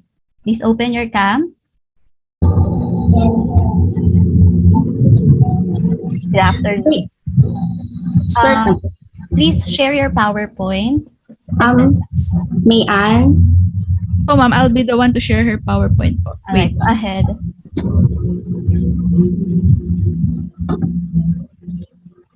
Please wait for my cue, Estela. Yes, ma'am.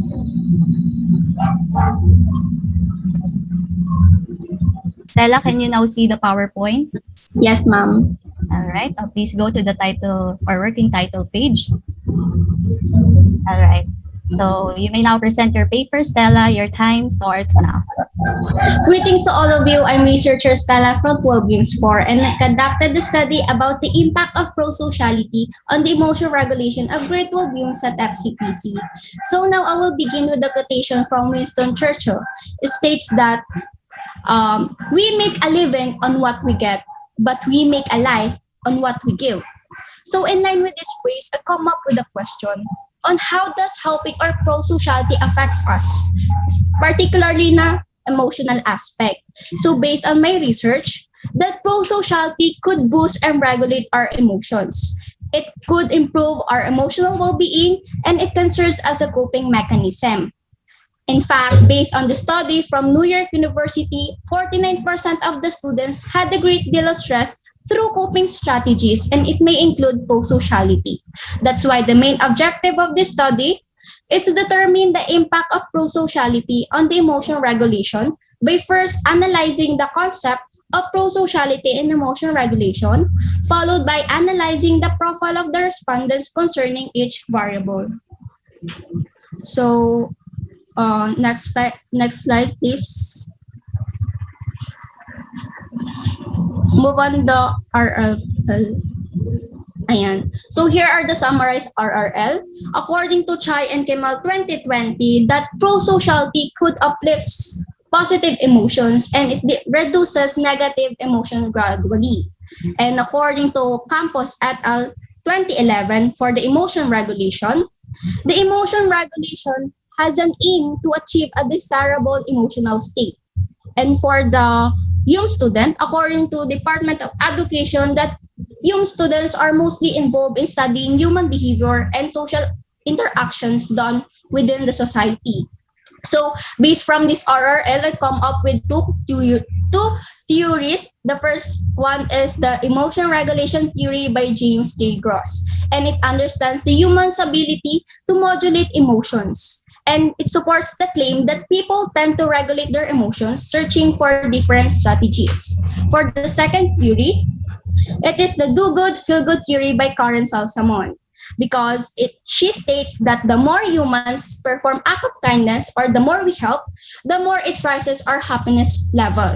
And it supports the claim that helping or prosociality could provide us a sense of fulfillment or happiness. So moving on the conceptual framework. Next slide, please. It shows how directly prosociality impacts emotion regulation. And for the significance of the study, this study is significant to the following, wherein they will realize the relevance of prosociality in building a better society. And for the future researchers, this study may serve as a reference for their future studies. So for the scope and limitation, this study covers only the influence of prosociality on the emotion regulation. However, it will not tackle the complexity of prosociality, but its purpose for positive emotional well-being, and it only focuses on altruistic-driven prosociality. And for the methodology, in gathering data, I use survey with the help of convenient sampling, specifically random and stratified, in searching for my respondents. And I use Slovin's formula for the sample size. And for the gathering instruments, I conducted an online survey question, and it is based on the claims from my RRL.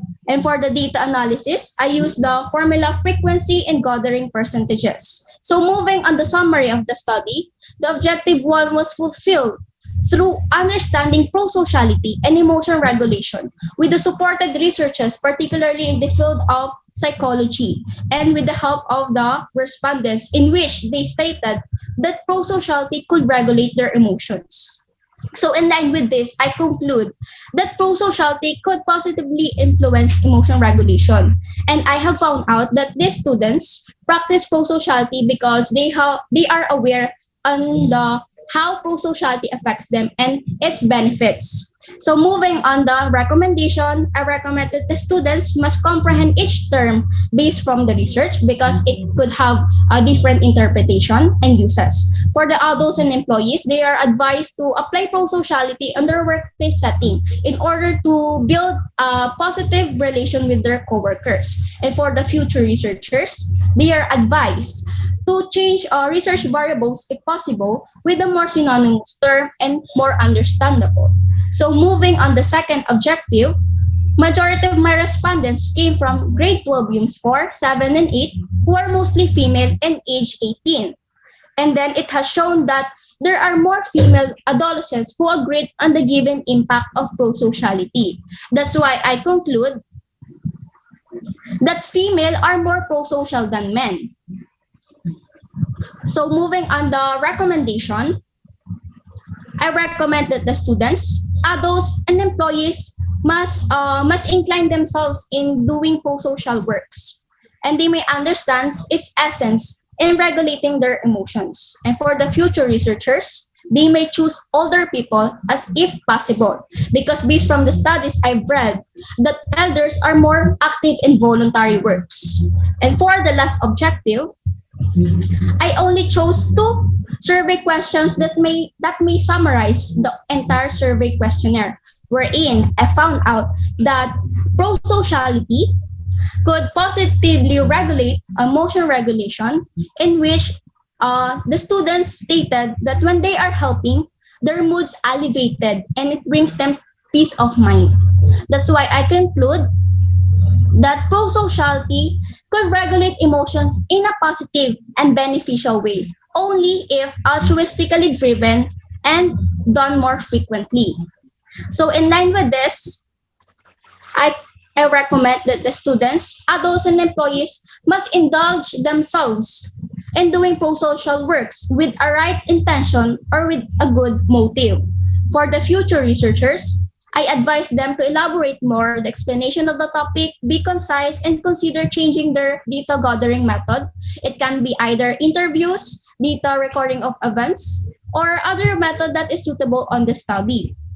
So moving on the impact. So this study I conducted encourages all of us to engage in pro-sociality with a good intention. Also, through this study, we could build a strong connection from one another that could build a better society. It can encourage a unity, applying one of the core values of FCPC to be a collaborative lifelong learner. So that's all for now. So the next slide will show the plagiarism check results. Thank you for listening. Thank you as well, Estella. And those are our UMS research presenters. Let's now proceed to the last set of presenters coming from the ABM strand. So to present their feasibility study, let's start with John Cyrus Melgar. Please open your camera, Cyrus. All right. Cyrus, you may now unmute your mic. Please start your presentation. Your time starts now. Good day, everyone. My name is Cyrus Melgar from the section of Grade 12 ABM 3. And this presentation will be all about the business that I am proposing, Heshoyam. So the business name was inspired by a code from a computer game, Grand Theft Auto, wherein typing it will grant the character there a regeneration of health and money. So I was inspired by that idea, so I decided to incorporate it with my business name to reflect my motivation in bringing regeneration to my customers while staying profitable. So I'm confident that this business name is the best and it will catch immediate attention from my prospective customers because it is widely known. So if you have played GTA or if you are playing this game, Grand Theft Auto, I'm sure you are very familiar with Hesoyam. Next slide, please. So my main product for this business is fried shawfish. It is an innovative version of siomai that uses fish or tilapia as its main ingredient instead of the typical pork or chicken meat. Aside from that, the other innovation for this product is the method of cooking, because aside from plain steaming, it will also be fried to thoroughly cook the filling of the product and to improve the texture of the molo wrapper. So the nutrients that the customers can get from this product is first, the protein, which is crucial for the build-up and repair of body mass, and omega-3 fatty acid that is necessary for the maintenance of a healthy human diet but our body cannot produce on its own. So next, for the target customers of this business, these are the students and workers around the area of Nayon Lourdes because first, they are the group of people who are already allowed to go out in this time of the pandemic. And next, it's because they are the group of people who are in a busy nature. And because of their busy nature, they are in need of a product that requires less of their efforts and that will assure them the nutrients that they will need to keep them going from what they are doing. Next slide, please. For the competitors of this business, Crystal's Eatery and food vendors around the area of Nayon Lourdes are considered as the indirect competitors because they are the competitors who do not have the same product as Heshoyam but are still expected to impose great competition on the business. Next, for the direct competitors, they are Pauchin, Master Siomai, Siomai House, and Shaw Republic because they are the business establishments that also sells siomai and they are also selling fried siomai. Then the location map of the business is there. Next slide, please. The vision and mission of this business is highly focused on the aim of the business in bringing high quality and affordable product that surely regenerates customers' energy. And for it to be achieved, certain objectives must be set. Next slide, please, for the objectives po, ma'am. So these are the objectives of the business, and the main objective of this business is objective number 3, to try various marketing strategies because first, the strategies of this paper will be my weapon for the justification of my feasibility study. And I also believe that the strategies are all enough for the justification of the study and will already cover the other objectives. So next, for the summary of findings. So the innovativeness of the product was already attained with the usage of fish or tilapia as the main ingredient.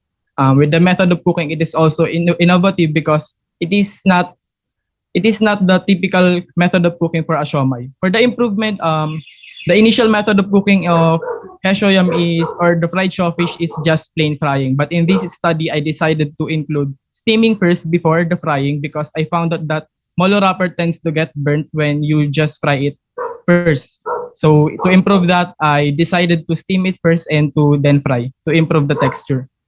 For the lowering of the selling price, it was successfully completed by the usage of the locally produced ingredients. And according to an online article by LinkedIn, locally produced ingredients in the Philippines are cheaper and are fresher. And it also grants several factors that are very good for our community, like the money stays in our community, and in a way, we are also helping our local Filipino business owners. So I decided to complete my standardized recipe using their products. So in that way, my selling price became affordable for my customers.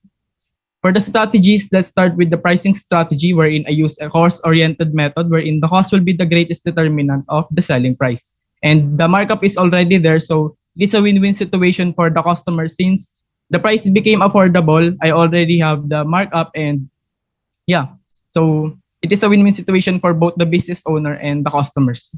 For the advertising strategy, flyers will be given 1 week before the operation of the business, and this will be done to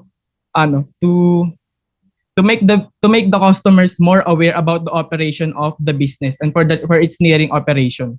For the customers' opinions utilization, this will be achieved once the business operates, and this will be done by the usage of whiteboard, wherein every customers that will buy from Heshoyam will be highly encouraged to write their opinions on that whiteboard, and those opinions from the customers will be the basis for the improvements that will be implemented in the future. So every improvement or every changes that will be done will be highly bound to what the customers think is the best for the welfare of the business.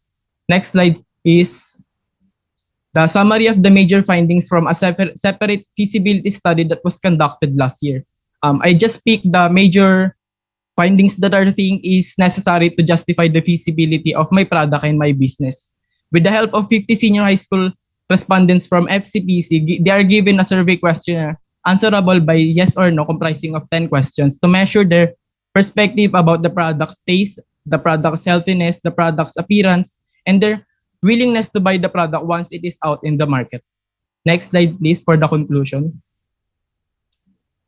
Based on the findings and based on the Based on the findings of this study, the study was successful in attaining its objectives.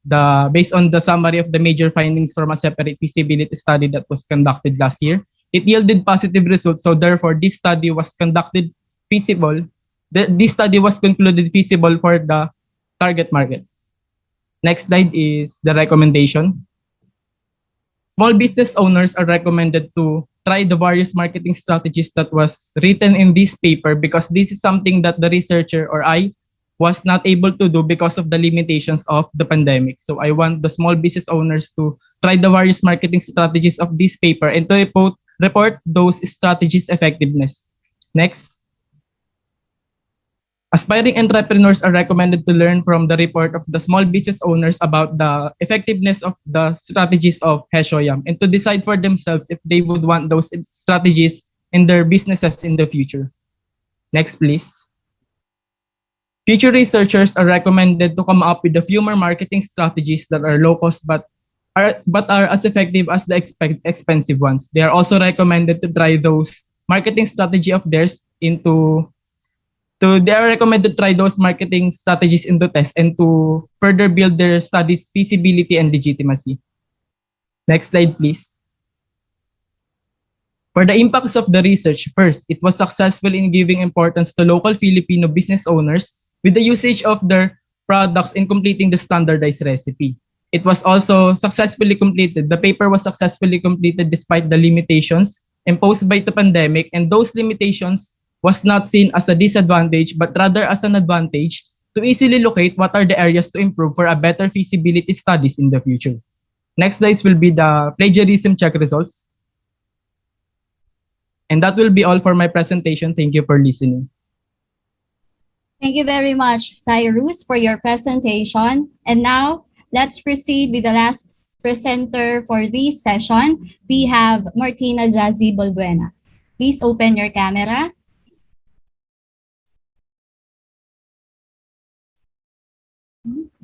All right.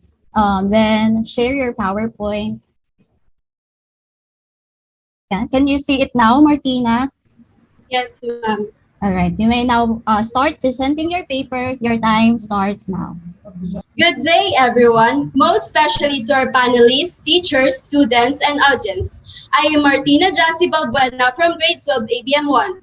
And today, I'll be presenting about my feasibility study, which is Bits and Bites Corner. It is a one-stop healthy dessert shop. The reason behind its company name is that the product that will be provided in here is just one bite away. And within that one bite, the customer will be able to taste its distinction from other desserts because of the healthy ingredients presented in the product, which will keep the customer safe and assured that only high-quality product will be provided in here. In order to satisfy the cravings for sweets with an innovative taste, Bits and Bites Corner will be offering Yema con Ampalaya Polvoron. Next slide, please. Which is a bitter but sweet and delicious dessert that serves as an alternative for traditional polvoron. The product is made up of real Ampalaya vegetables blended with the sweetness of Yema, which can offer salubrious benefits. Next slide, please. The said product is expected to be patronized by the circle of friends, vegetarians, sweet lovers, people with diabetes, and health-conscious individuals. But then, since this business will be fresh in the market, therefore, it will have its direct competitors like, next slide please, the House of Polvoron and the M&M Special Pasalubong Store, while on the other hand, its indirect competitors are Goldilocks, Red Ribbon, and Baker's Fair. Bits and Bites Corner endeavors to conquer easily so as to stand out from its competitors. Next slide, please. Moreover, this business will be established at a place that is accessible and marketable to all of the people, safe for every individual practicing such health protocols, and this location is at 1241 Santa Maria Road, Sungkong Manga, City of San Jose del Monte, Bulacan, 3023. Next slide, please. Next is the business vision. It is Bits and Bites Corner aims to be a leading food company. It is also looking forward to bring the customers happiness, calmness, and satisfactoriness in just one food that comes through with its affordability, healthiness, and cleanliness. while on the other hand, its mission is Bits and Bites Corner, want to serve a tasty dessert that comes with its affordability and quality that can be tasted through every bite of our food, which aims to bring the sweetness, bitterness, sourness, and saltiness in one food to everyone. Next slide, please. Thus, here are the five objectives that Bits and Bites Corner ought to attain is to provide healthy and affordable desserts through coming up with a good ambience of the shop so as to prioritize the customer's health by treating the customers and employees in an adequate way and satisfying the cravings of the customers. Next slide, please. For the summary of findings, based on the data gathered on last year's research, this company is feasible enough and deserves a spot in the market, since the product that will be offered in here is affordable enough, having its price at 10 pesos per piece. Thus, it is merely considered as an affordable and innovative yet healthy dessert which can be able to deliver salubrious benefits to the body. According to Tasha on the year 2015, that the suggested serving of ampalaya contains calories, vitamin C, vitamin A, which helps to lower the risk of having type 1 and type 2 diabetes. In addition with that, this business will be established at a place that is accessible to for the potential customers from other places like Quezon City because it can be reached through only one ride. As this business will pursue to deliver salubrious product and tremendous service through creating an in-depth relationship among both parties by offering a well-mannered accommodation. Next slide, please. So as to determine the feasibility of this study, here are some of the data from last year's research. For the affordability, all of the respondents agreed that the price is just enough for the quality of the product. To its vigorous effect, all of the respondents agreed that it's much healthier and better than the original polvoron. For its delicious taste, all of the respondents do accord that this product had its good taste. Thus, 93% of the respondents supported its innovativeness that an ampalaya and yema can be turned out into polvoron. Next slide, please. For the conclusion, this business will run and deliver value to the customer by simply offering such products that can satisfy the customer's craving, having its complementary taste, and achieving a healthy body, while maintaining a good ambience in the shop to furthermore give the customers a relaxed feeling. Such preemptive measures will be applied like disinfection for every 30 minutes so as to ensure the health and safety of the customers. Observing a righteous communication with the customers as well as the employees to set forth an in-depth relationship and communication. Set of experiments, questionnaires, analyses, and observations were done so as to determine the things needed to be focused on. Competition may be present in the midst of running of the business, but still, Bits and Bites Corner will ensure to deliver the five main objectives. Next slide, please. For the recommendations, in light with the main objective on providing healthy and affordable desserts, this study recommends the future entrepreneurs to focus on the health of the prospect customers so as to develop trust and loyalty. Thus, the students are recommended to conduct investigations and examinations to prove the benefits of desserts. Moreover, the parents of the students shall accord trust and support in order to successfully finish this paper. Also, the business owners are advised to obtain a supplier with high-quality raw materials so as to offer a product which is an affordable price yet comes with a high-quality one. Lastly, for the future entrepreneurs and researchers are recommended to go beyond the gathered information through conducting more surveys and questionnaires in order to acquire more useful knowledge. Next slide, please. For the impact of the research, it is first for the researchers who will be conducting the same study, since it had undergone set of experiments, analyses, and observations, which made the true information a legal one.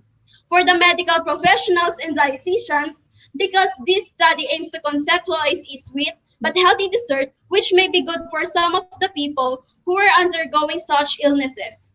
Next is an opportunity for future entrepreneurs and current business owners. For this study reflects such expenses and analysis that may be useful as an individual will put up his or her own business. Lastly, for the economic growth, since the future sales of this business will greatly affect the GDP of our country. Lastly, Presented in here are my plagiarism check results of my paper. Once again, I am Martina Jassy Balbuena from grade 12 ABM1. Thank you for listening. Thank you very much, Martina, for your presentation. So that wraps up today's presentations. But of course, we would still have our Q&A portion. But before that, let me just remind our panelists to answer our evaluation form. All right. Let's now proceed with our question and answer portion. Let's go back to our first presenter a while back. We have from STEM, Lichelle.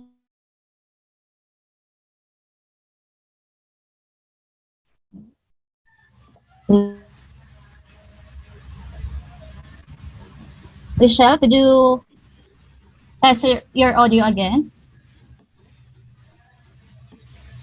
Are you there? I cannot see you.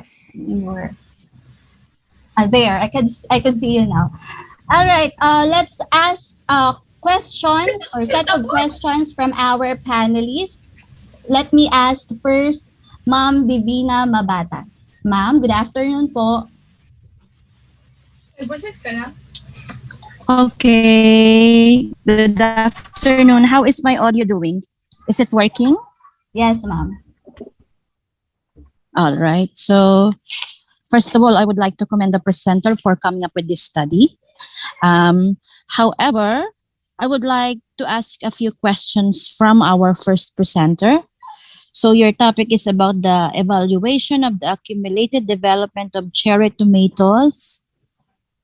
Okay, using Helmholtz coil electromagnetic induction. Now, I do believe that the general purpose of conducting a research is always to solve a problem.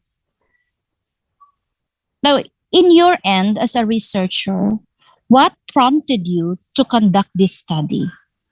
What problem did you confront that prompted you in conducting this study? Well, it's because the Philippines have a lot of crop-related issues, and especially during this pandemic, we rarely have enough food supplies. So that this study I have conducted is to solve issues in that country po. All right. Now, what about in your local? Kasi that is the problem. What about in your local? I mean, in your place. Diba? Basically, that's the purpose of the study. Because there is the prevailing problem in your place. That's why you wanted to identify the solution to that problem. As such, it prompted you to conduct the study to test whether the solution that you are going to propose is doable with the problem. In your end, for example, in your locality, what did you notice? Well, in my current place po, we rarely receive what we call ayuda. Mm-hmm. Yes, and regarding that, people here rarely have a lot of money to pay bills or even buy stuff they needed, especially in their daily lives po. That's why I really wanted to put this to the test po. All right. Then you should have included that on your justification for the problem. Okay? That is my suggestion. Always, when you do come up with your study, you need to make your justification of your study by describing what is happening in your locale. How severe is the problem that you wanted to propose a solution to that? That is why you wanted to conduct the study. You should have included that on your introduction. Now, is your manuscript already done? Yes, meaning, all right. Therefore, since it's already done, what should be the tense of the verb to use? Oh, can you repeat the question po? Since your study is already done, it's already finished, in your manuscript, what tense of the verb should be used? Past po. Yan, all right. That is what I noticed as well on your study. You have to be very consistent with the use of the tense of the verb. Okay. So, if for example, in your purpose of the study aims to, it's in the present form if it's in the proposal stage. However, if it's already done, just like what you said, it should be already in the past tense. All right. So that's one thing I noticed. Now, with regards to the sampling, would you like to discuss in brief how you did the sampling of your study? By sampling po, do you mean experimentation po? Yes, that's what I mean. Okay, so for the samples, as you can see, there are three independent variables.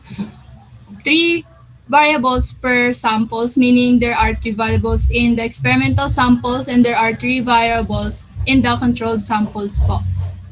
And All right. using this experimentation po, there are experimental samples with experimentation treatment and the other with no experiment treatment po.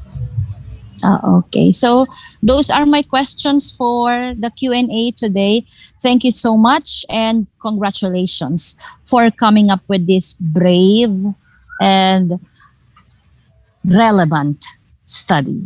Okay. So thank you so much. Miss Moderator, I don't have any question anymore. Thank you po. Thank you so much, Ma'am Divina. All right. All right. So I guess we could now proceed to our next presenter. Thank you very much, Lichelle. You may now go. Congratulations to you. Thank you po. Thank you po. Okay, let me now call Enzo. Enzo, open your camera, I please. have question po for... Oh, sorry, ma'am. Yes, Ma'am Joyce. All right. I'm sorry with Lichelle. Could you please open your camera again? Ma'am Joyce has question. Yes, Ma'am Joyce. I just have a simple question. Because upon reading your manuscript a while back, I searched that in Google, and as I observed, there are a lot of there are a lot of studies, okay, conducted in the past, having the cherry tomatoes. So why did you choose the independent variables, namely cherry tomatoes, pepper, and Chinese cabbage as samples for this experimentation? And why not focus to either cherry tomatoes that had been used in various studies in the past, or pepper, which is easier to be found in our country? Why did you choose those three? Well, it's because the samples that I have chosen is so common in our marketplace, and that's my brief explanation. Are you sure that cherry tomatoes are common in our marketplace? About that po, when I buy the seedlings po, it should be tomatoes po only, but since the pandemic, there are no seedlings for tomatoes po. Okay. A while back, Ma'am Divina mentioned that when we conduct a research, there must be a relevance in our locale. So who do you think would be the most interested in your study? Farmers or any other crop-related industries po. Okay, thank you so much. That's it po, Ma'am Justine. Thank you. All right. Thank you so much, Ma'am Joyce. And again, thank you, Lichelle. Let's now proceed to our next presenter to answer sets of questions. Enzo. Ayan, okay na po, ma'am. Yes. Now, this time, let's ask Ma'am Joyce first to ask questions. Again, Ma'am Joyce, hello. Yes po, Ma'am Justine. Hi, Enzo. Yes po, ma'am. And congratulations for your presentation. Thank you po, ma'am. One of the interesting research that I have ever seen. Yeah, not a joke. Okay, here's my question. How does the dimensional analysis term in your study differ from factor label method or the unit factor method?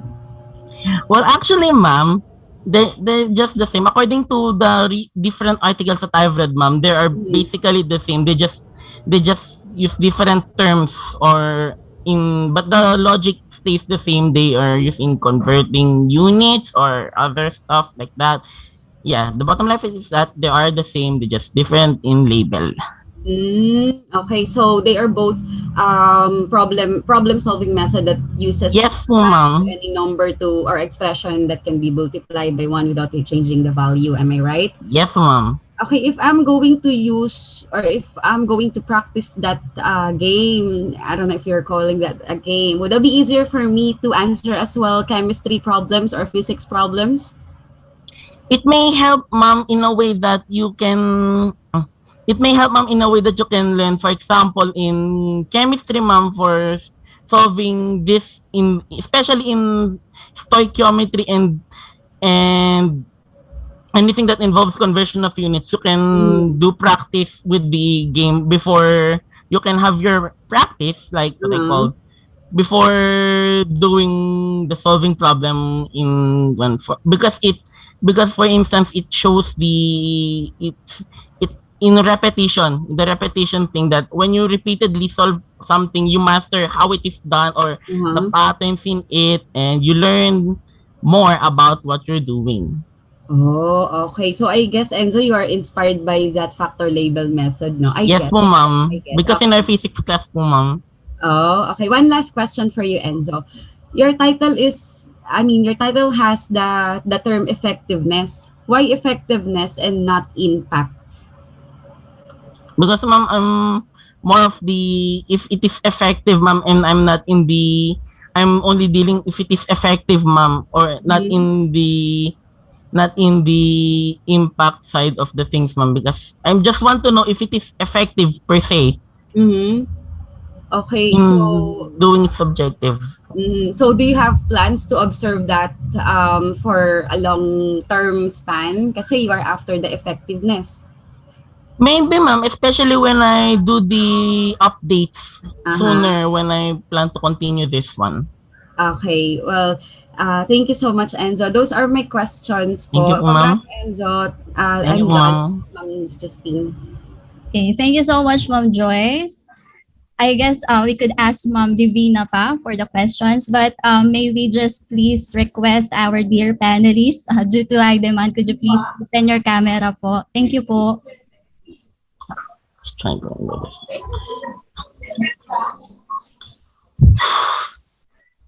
There. Ma'am Divina. Okay. So first of all, congratulations, Anak, for coming up with an interesting study. Thank you, This is the ma'am. study which I am impressed the most. I share the same opinion with my co-panelists. However, there are a few things that I would like to ask from you. Yes, See, I think when you did your presentation a while back, I was having difficulty concentrating. You were too fast. Probably it's because of the nerves, But first of all, would you like to talk about the sampling first? How did you do the sampling of the study? Okay po, ma'am. So for the sampling of my study, the sampling technique that I use here is convenient sampling, since I sampled my study in around my social circle, because at that time of doing my study, I'm kind of running out of time in finding other respondents. So I just did the sampling on my social circle. That's why I use a convenient sampling method. Okay, convenient sampling method, you mean? Yes, ma'am. Now, how many participants do you have on your study? I had 20 respondents, ma'am. Okay, and your respondents are who? Are they your classmates? Do they come from different sections? Most of them, ma'am, are my classmates. Most of them are your classmates. Yes, now, okay, thank you so much. And then my second question is, what about exactly the problem in FCPC? Why did you conduct this study? What did you notice as a researcher? Okay po, ma'am, the rationale or the motivation why I conducted this study is because of, in our physics class, ma'am, we're having this about the conversion of units, and some of our classmates are having hard time, including me myself. In some situations, I'm having a hard time in doing the conversion factor thing, and That's why, with the help of my physics teacher, we came up with this one. With the help of my physics teacher in consulting with this one, I came up with this study. All right, with the help. One last question. What theoretical framework did you use? In my theoretical framework po, ma'am, I use the agile SDLC, this agile SDLC thing po, ma'am, which focuses more of the interaction and the working up. It promotes more of the working up. Yes po, ma'am. Wait a minute. When you say thing, what do you mean? What do you mean when you say thing? It's more. That's. It's more of the. Wait, when did I say that po, ma'am? I kind of. Oh yeah, you said this other thing. Okay po, ma'am. I recall, ma'am. So, the thing I'm referring to, ma'am, is the interaction in the users, ma'am, and interaction per se in the users, and it promotes more of the working up instead of more of comprehensive documentation or theory stuff or the documentation, because the app is a working app right now. And I'm kind of proud to say that my app is a working app right now. Wow, really? Congratulations. Yes, it's a working app. Yes, Wow, congratulations. I don't have any question anymore. Thank you so much and congratulations. Thank you po, ma'am. Such an interesting study. Thank you, ma'am. Miss Moderator, I don't have any question. All right. Thanks again, Ma'am Divina. And also, thank you, Enzo, and congratulations as well. And now we are done with our STEM presenters for their Q&A. Let's now proceed to the Yung strand. Let's start first with May Ann Prado. May? Yes po. All right. So let's ask Ma'am Divina for her questions. Ma'am? Okay, so may I see your presentation, at least the title once again, May Ann, Ms. Prado? Yes po, wait po. Thank you. All right, okay.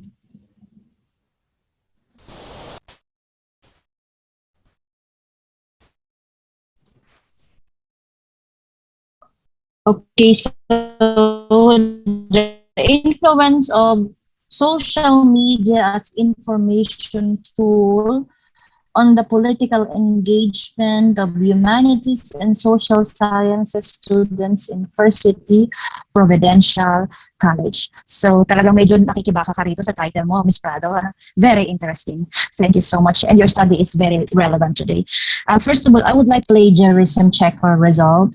It means that your study is really valid. It is genuine and authentic. But my question is, in terms of authenticity of social media in engagement of humanities and social science in political perspective, what do you notice about the FCPC students in terms of their political engagement? How political or apolitical are they in person? I mean, sige, come on. Say. So, all right, let me start with a subgroup. Let us say the student government. So, I've noticed that the last election, some of the students were not really taking those elections, those participants seriously. And it made me realize what more if this is about the national and the international one. If they couldn't do that inside the school, what more in the national and international aspect in the whole world? What could be the things that they should do, or what could be the things that they wouldn't do? Because as I can notice or I can observe in FCPC, and for the students, they are apolitical or they are not knowledgeable enough in any political movement or social conflicts. Meaning on a face-to-face basis. What about in social media? Are they very argumentative? as I have observed, most of the students that are politically active are from my strand, since this is the focal point of our strand to study more about the society, politics, social science. And but in other strand, I can see that, oh yes, they are sharing information, but to give their insights, to know more or to dig deeper, I rarely see them. But you should have included that, anak, on your introduction. Okay, that is my suggestion. So one way of developing or in cementing a very interesting study is first and foremost to work it out in the introduction. Because in the introduction, this is where you will justify why you really want to solve the problem. And you really want to solve this by proposing a solution.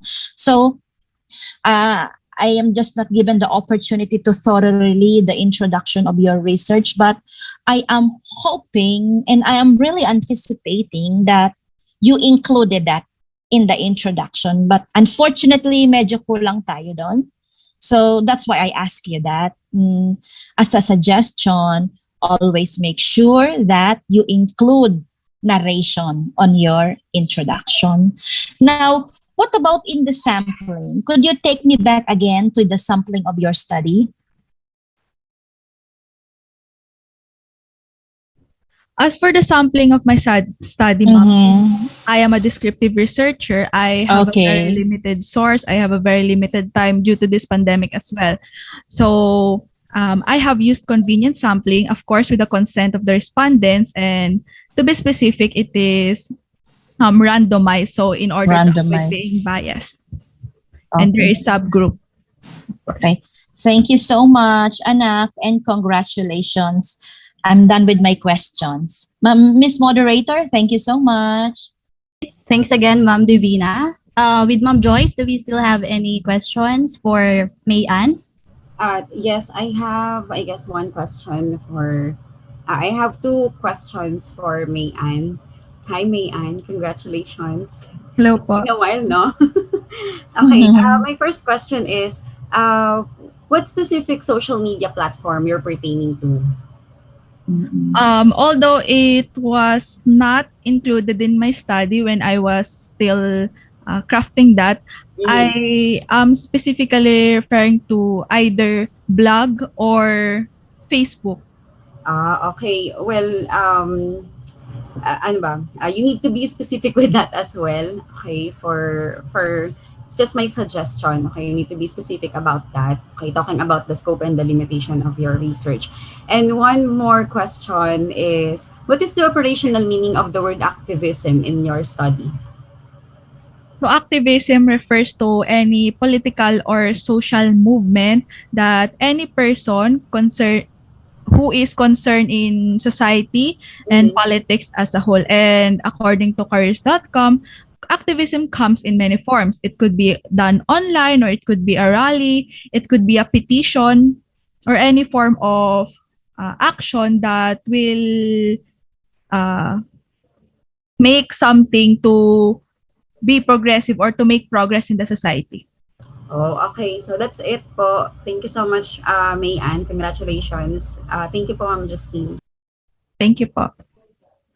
All right.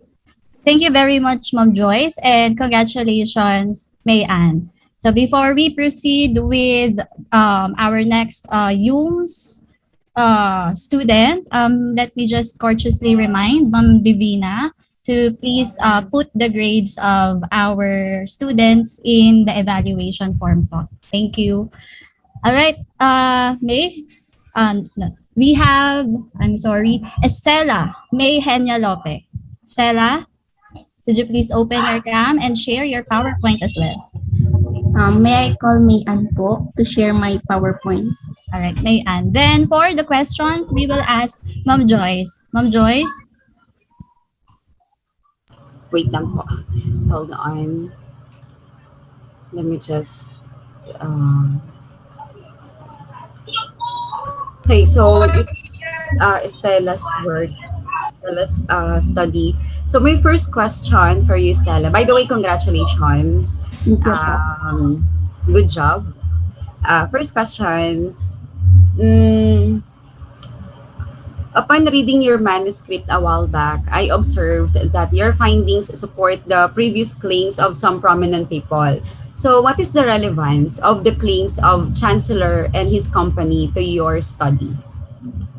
So Chancellor and the other authors supports my study because their conducted study explains that if pro-sociality done in pro-sociality done with a good motive, specifically it is altruistically driven, it will reinforce positive benefits. And also, according to Alaknin, pro-sociality could if becomes a habit could also provide us positive benefits such as uplifting our emotions and regulating our and improving our emotional well-being.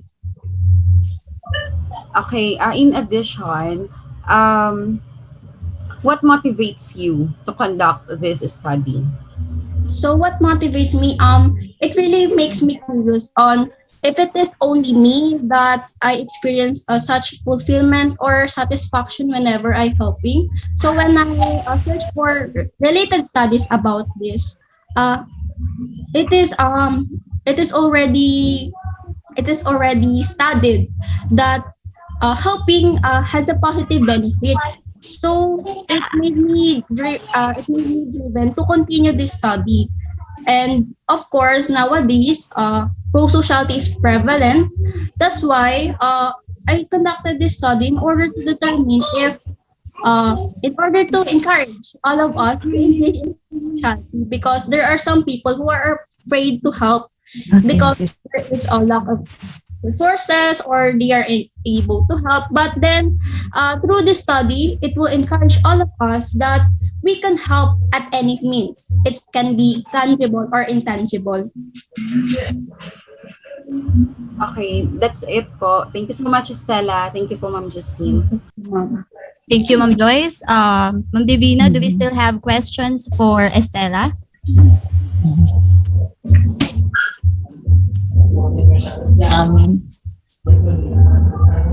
Isa lang, I only have one question, Stella.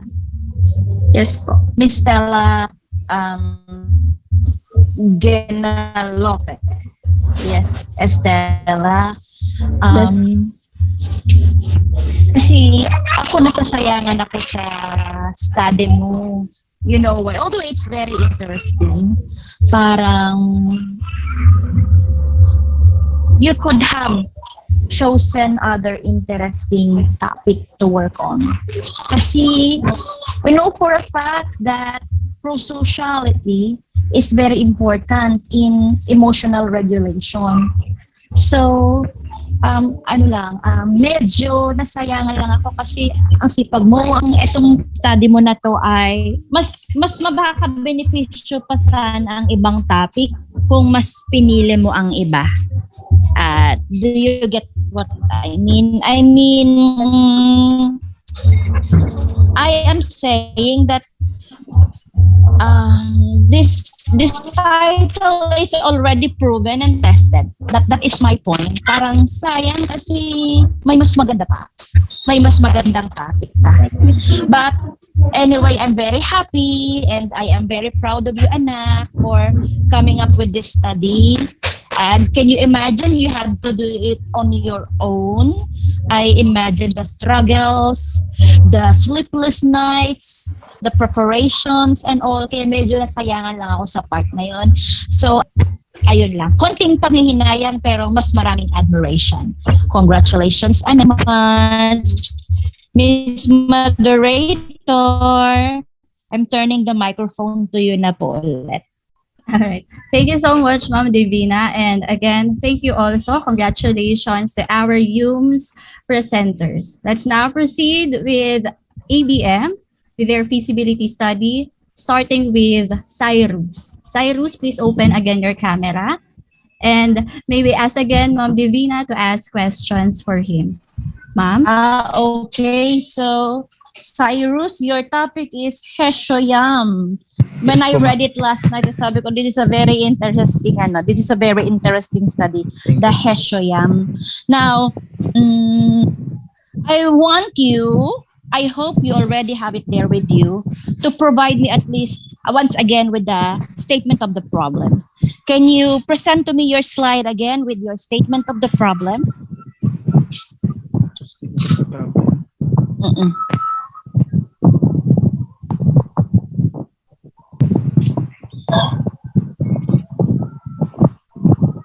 Okay, so this is your business. It's not a problem, but statement of purpose, if I may say. Use the freshest and cleanest ingredients. Improve the quality of the product. Try various marketing strategies. Lower the price of the product by using local ingredients. And utilize customers' opinions for further innovation. I would like to focus on your statement of purpose number 5. Did you achieve this? And It if will be so, achieved, ma'am. Ay, sorry po, ma'am. yes, continue, anak. Okay. It will be achieved, ma'am, once the business operates. It's set to be achieved because of the usage of whiteboard. Every customers that will buy from the business establishment will be highly encouraged to write their opinions for the business, and those opinions will be used for further innovation. Okay. So you're saying that you already have a plan in achieving this number 5. Yes po, ma'am. How do you plan to do that again? For the with the usage of whiteboard, every customers will be highly encouraged to write their opinions about the business and its service, and those opinions will be the weapon for the improvement of the business. All right. What about the marketing strategies? You say here, try various marketing strategies. What I think, plan? ma'am. Yes po, ma'am. Yes, Go on po, ma'am.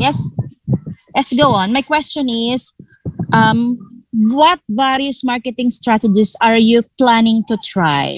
Since it's just a proposal.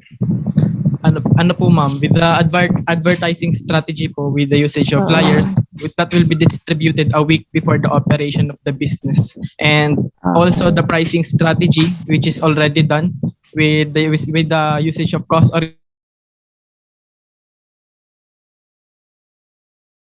of the selling price aside from the mark. Okay. Now, what about your perspective on how you can improve the quality of the product? How do you Yes, po. intend to improve the quality of the product? That improvement, ma'am, will be highly based on the customer's opinions in relation to the objective number 5. If customers found something to be improved, they could write that on the whiteboard, and we could base the improvement on their opinions. But any anticipation? Because that's Improvement the from myself. yes, in terms of the quality of the product, because that is the mark of a great businessman, when you know how to anticipate things. So my question is, how do you anticipate to improve the quality of your product? I think, ma'am, I can produce more variation of the siomai, ma'am, because the supply of the tilapia is not established. There may be a time that scarcity of tilapia may come. So if I could produce more variation of the siomai, the incidence of lacking products to sell for the customers will not come.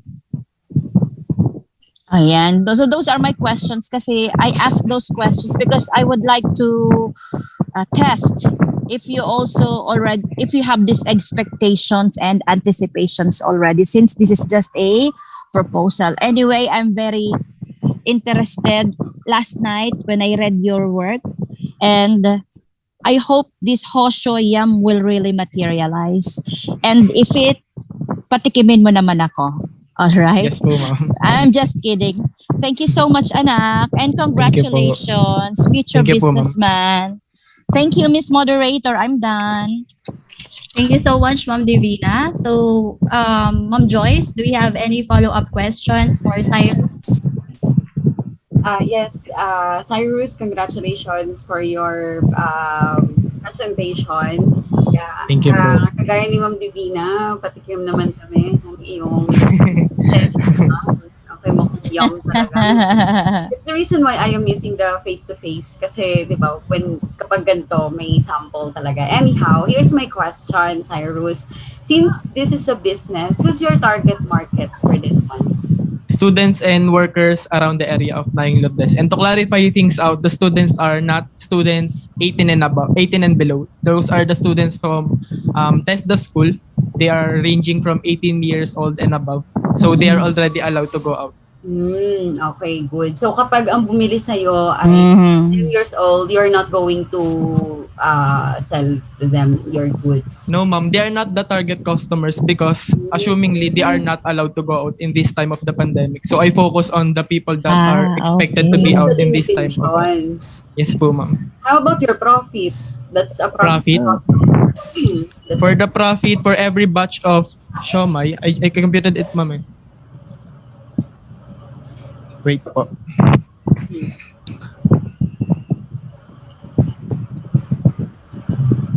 Given that the monthly expenses will amount to 50,644, the business will need to sell 900 batches of heshoyam.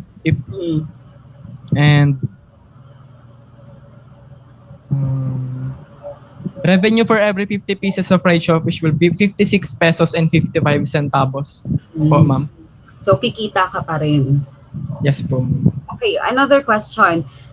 In one of your objectives, it is mentioned that this business aims to use the freshest and cleanest ingredients. So what makes tilapia as your main ingredient? Sabi mo kanina, isa rin sa mga objectives mo, something na affordable. Why not use galunggong? Why not use other fish na mas mura aside from tilapia? With galunggong, ma'am, the price is very high in this time po, ma'am. So it's not that ideal to use that as an ingredient for a product. So I focus on the product that is somewhat affordable for me. Okay, one more. A while back, while you were presenting, you mentioned that you're going to cook this siomai, not the typical way of cooking siomai. What do you mean by that? Because, ma'am, the typical or the original method of cooking for the siomai is plain steaming. In this version, I decided to include frying after the steaming because in the initial method of cooking of the fried shellfish last year, the method of cooking is just frying, and I found that it gets easily burnt. So I decided to steam it first and then fry to improve the texture and to thoroughly cook the filling po. How about the taste of it? The taste, ma'am, it's according to the respondents' opinions po, ma'am, it's very delicious daw po. Majority of them answered positively. Really? That is my point, ma'am. How ba? Yeah, because I am wondering, di ba, like, kasi na-steam na siya, parang yung taste niya, tapos piprituhin pa. So we really need to taste that. I agree with you, ma'am. Let's join, ma'am. Sige, anak, ha? Ready kami. Yeah, that's it. Cyrus, congratulations. Thank you so much. Thank you po, ma'am. All right. Thank you very much, Ma'am Joyce. And thank you, Cyrus. Congratulations to you. Now, let's proceed with our last presenter from the ABM. We have Martina. Martina, could you please open your cam? Ma'am Joyce, you would be the one to ask first questions po.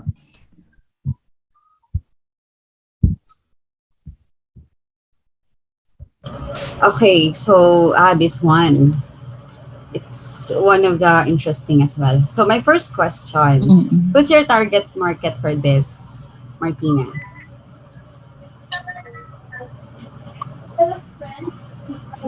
Martina? Excuse me, Martina. Could you please louden your voice? We cannot hear you clearly. Okay. Again, my target customers for this business are circle of friends, vegetarians, meat lovers, people with diabetes, as well as the health-conscious individuals.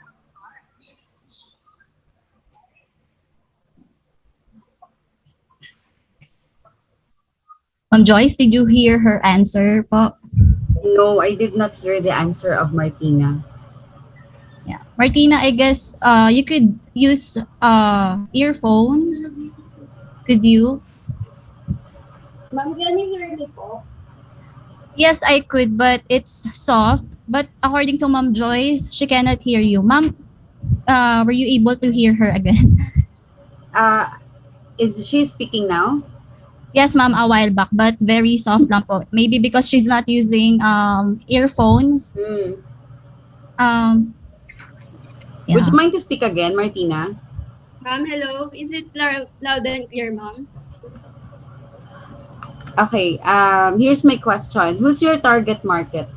Again, ma'am, my target market for this business are circle of friends, health-conscious individuals, vegetarians, and sweet lovers, as well as the people with diabetes po.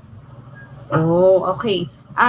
What is the taste of your product? Is that sweeter or bitter, or it has a combination of sweet and what? It is a combination of sweet and bitter taste, ma'am. Pero ano yung mas lamang na lasa? Sweet, ma'am. Okay. One last question.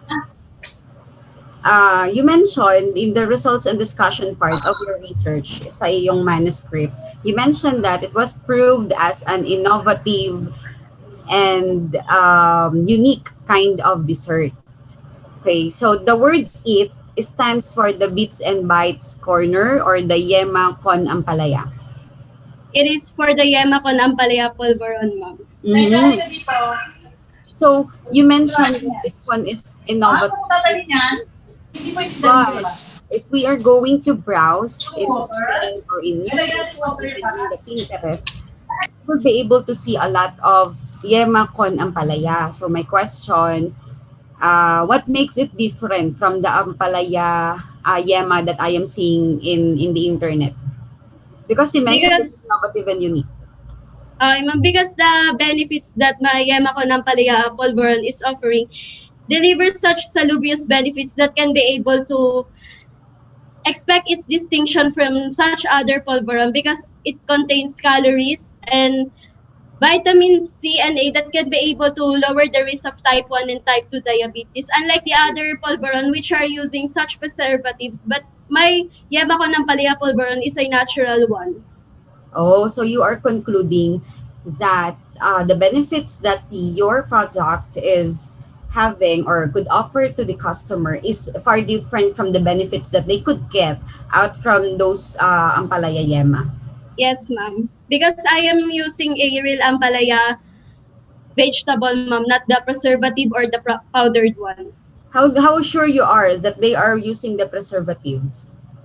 Because, ma'am, it could be barely seen on the product description of them, on the ingredients list, ma'am. Oh, okay. So the Bits and Bytes corner, you're just offering yema con ampalaya, or will there be some variations or additional flavors and the likes?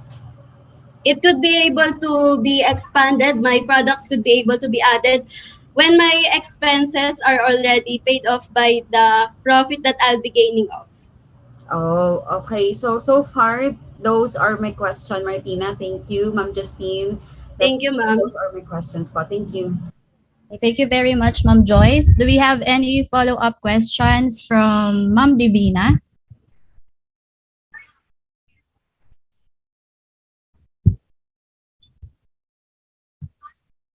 Ma'am? All right. Hello, okay na po yung audio ko? Yes, ma'am, we could hear you now. Okay. So, no question, ma'am. Just, okay, I don't have any question, but more of a congratulations, anak, for coming up with this kind of business proposal. In fact, your, what do you call this? Your business, how do you say this in your, how do you term this? Who said bitter and sweet can come together? How do you term that in business? Is that a moniker, or how do you term that in business? Ma'am, Can you help me out, anak? bitter and sweet can come together is my business tagline po. Yeah, thank you. Your tagline is very interesting. Your question is already inviting, and if I may say, re- really, it's a seductive way of asking a question to the customers who said bitter and sweet can come together.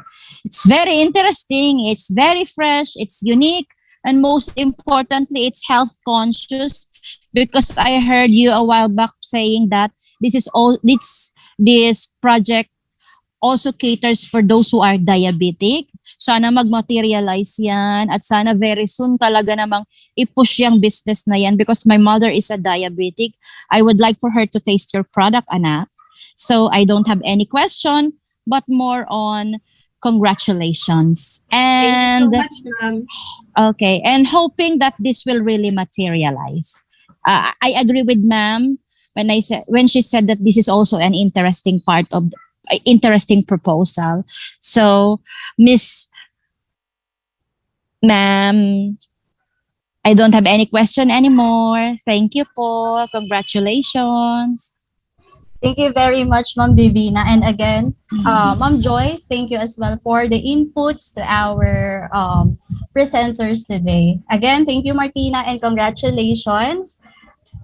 Before we proceed with the awarding ceremony, let us first watch this promotional video of FCPC.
That's our very own Balik Tanaw. Thank you very much for that.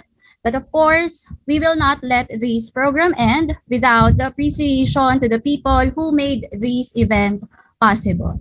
Hence, let's proceed now to the awarding of Certificate of Appreciation to our panelists.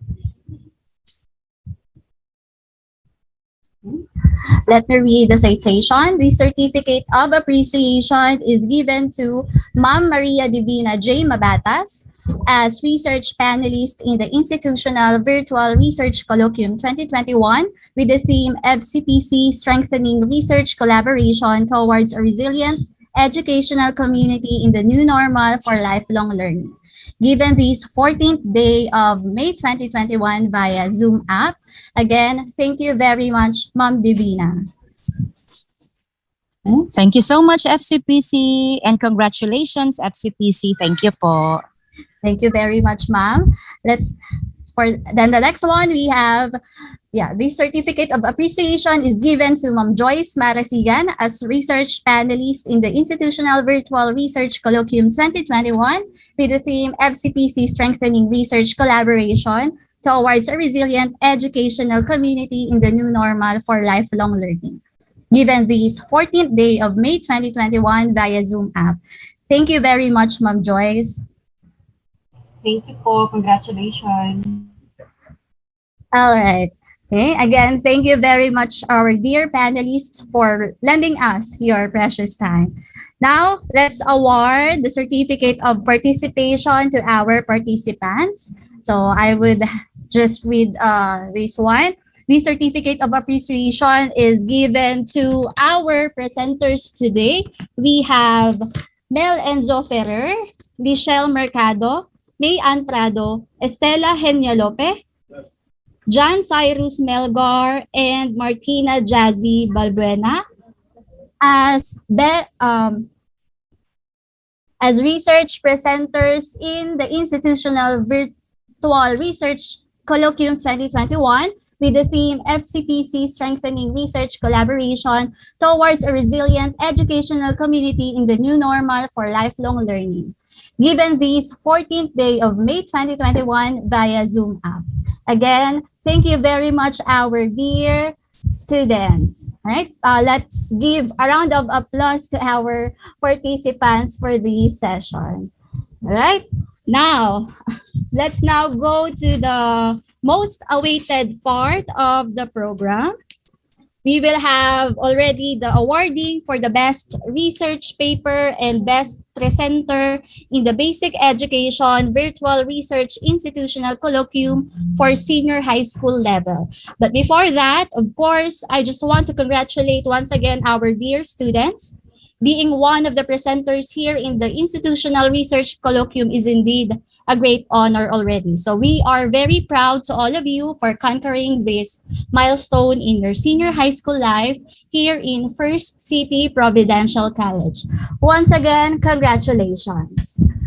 All right, so let's now award the best research paper for this batch.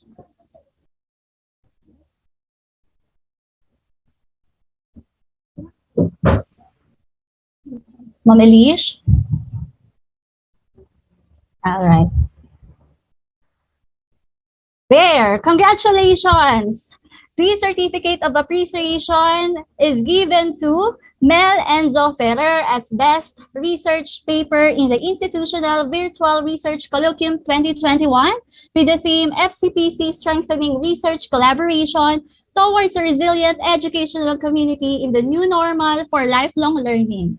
Given this 14th day of May 2021 via Zoom app. Congratulations again, Enzo. But with Enzo, could you please open your camera, anak? Then also, I'm requesting our panelists to also open the camera so we could have a picture taking with our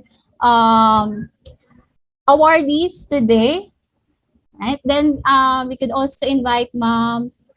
We have here Ma'am Cheng, as well Ma'am Echel.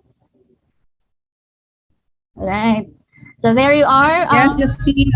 Yes, could somebody please Yeah, I'll be the one to do the screenshot po. Okay, 1, 2, 3, smile. Okay, another one po for the next page.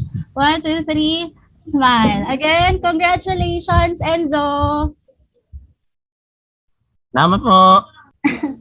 Thank you. Now, let's now award the certificate of appreciation to our best presenter today.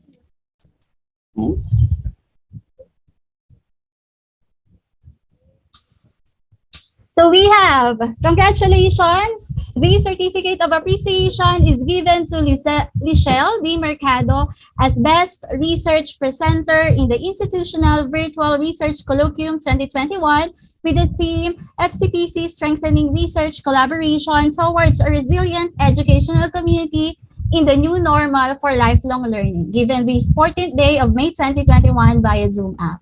Okay, again, congratulations, Lichelle. I guess the two awardees come from the STEM strand. Congratulations. Congratulations. Right, please open your camera, Lichelle, so we could have the picture with you. It's an honor for us. All right, so 1, 2, 3, smile. Another one po. Okay. 1, 2, 3, smile. All right, again, congratulations, Lichelle, for a job well done. Okay, thank you so much po for staying with us. So to end this session, may I ask Ma'am Elishiba Naungayan, our Senior High School Research Coordinator, to lead us our closing prayer. Okay, let us all pray, bow down, and feel the presence of the Lord. Lord, we glorify your holy name today, O God. We give you praises and honor, Lord, for you are always been good to us. Today, Lord, we give you thanks, O God, for all the things that you have done for today, O God. Thank you for guiding us all throughout this program that made us, O God, to overcome all the struggles and the difficulties that we have faced along the way. Thank you, Lord, for giving us the wisdom, the knowledge, and the confidence for all of our presenters and the panelists to make everything simultaneously successful, oh God. Again, Lord, we give you all back the glory because apart from you, we cannot do anything. And apart from you, oh God, nothing can be eternal and all kinds of success will be temporal. Thank you, Lord. We give you the glory in Jesus' name. Amen. Amen. Amen. Right?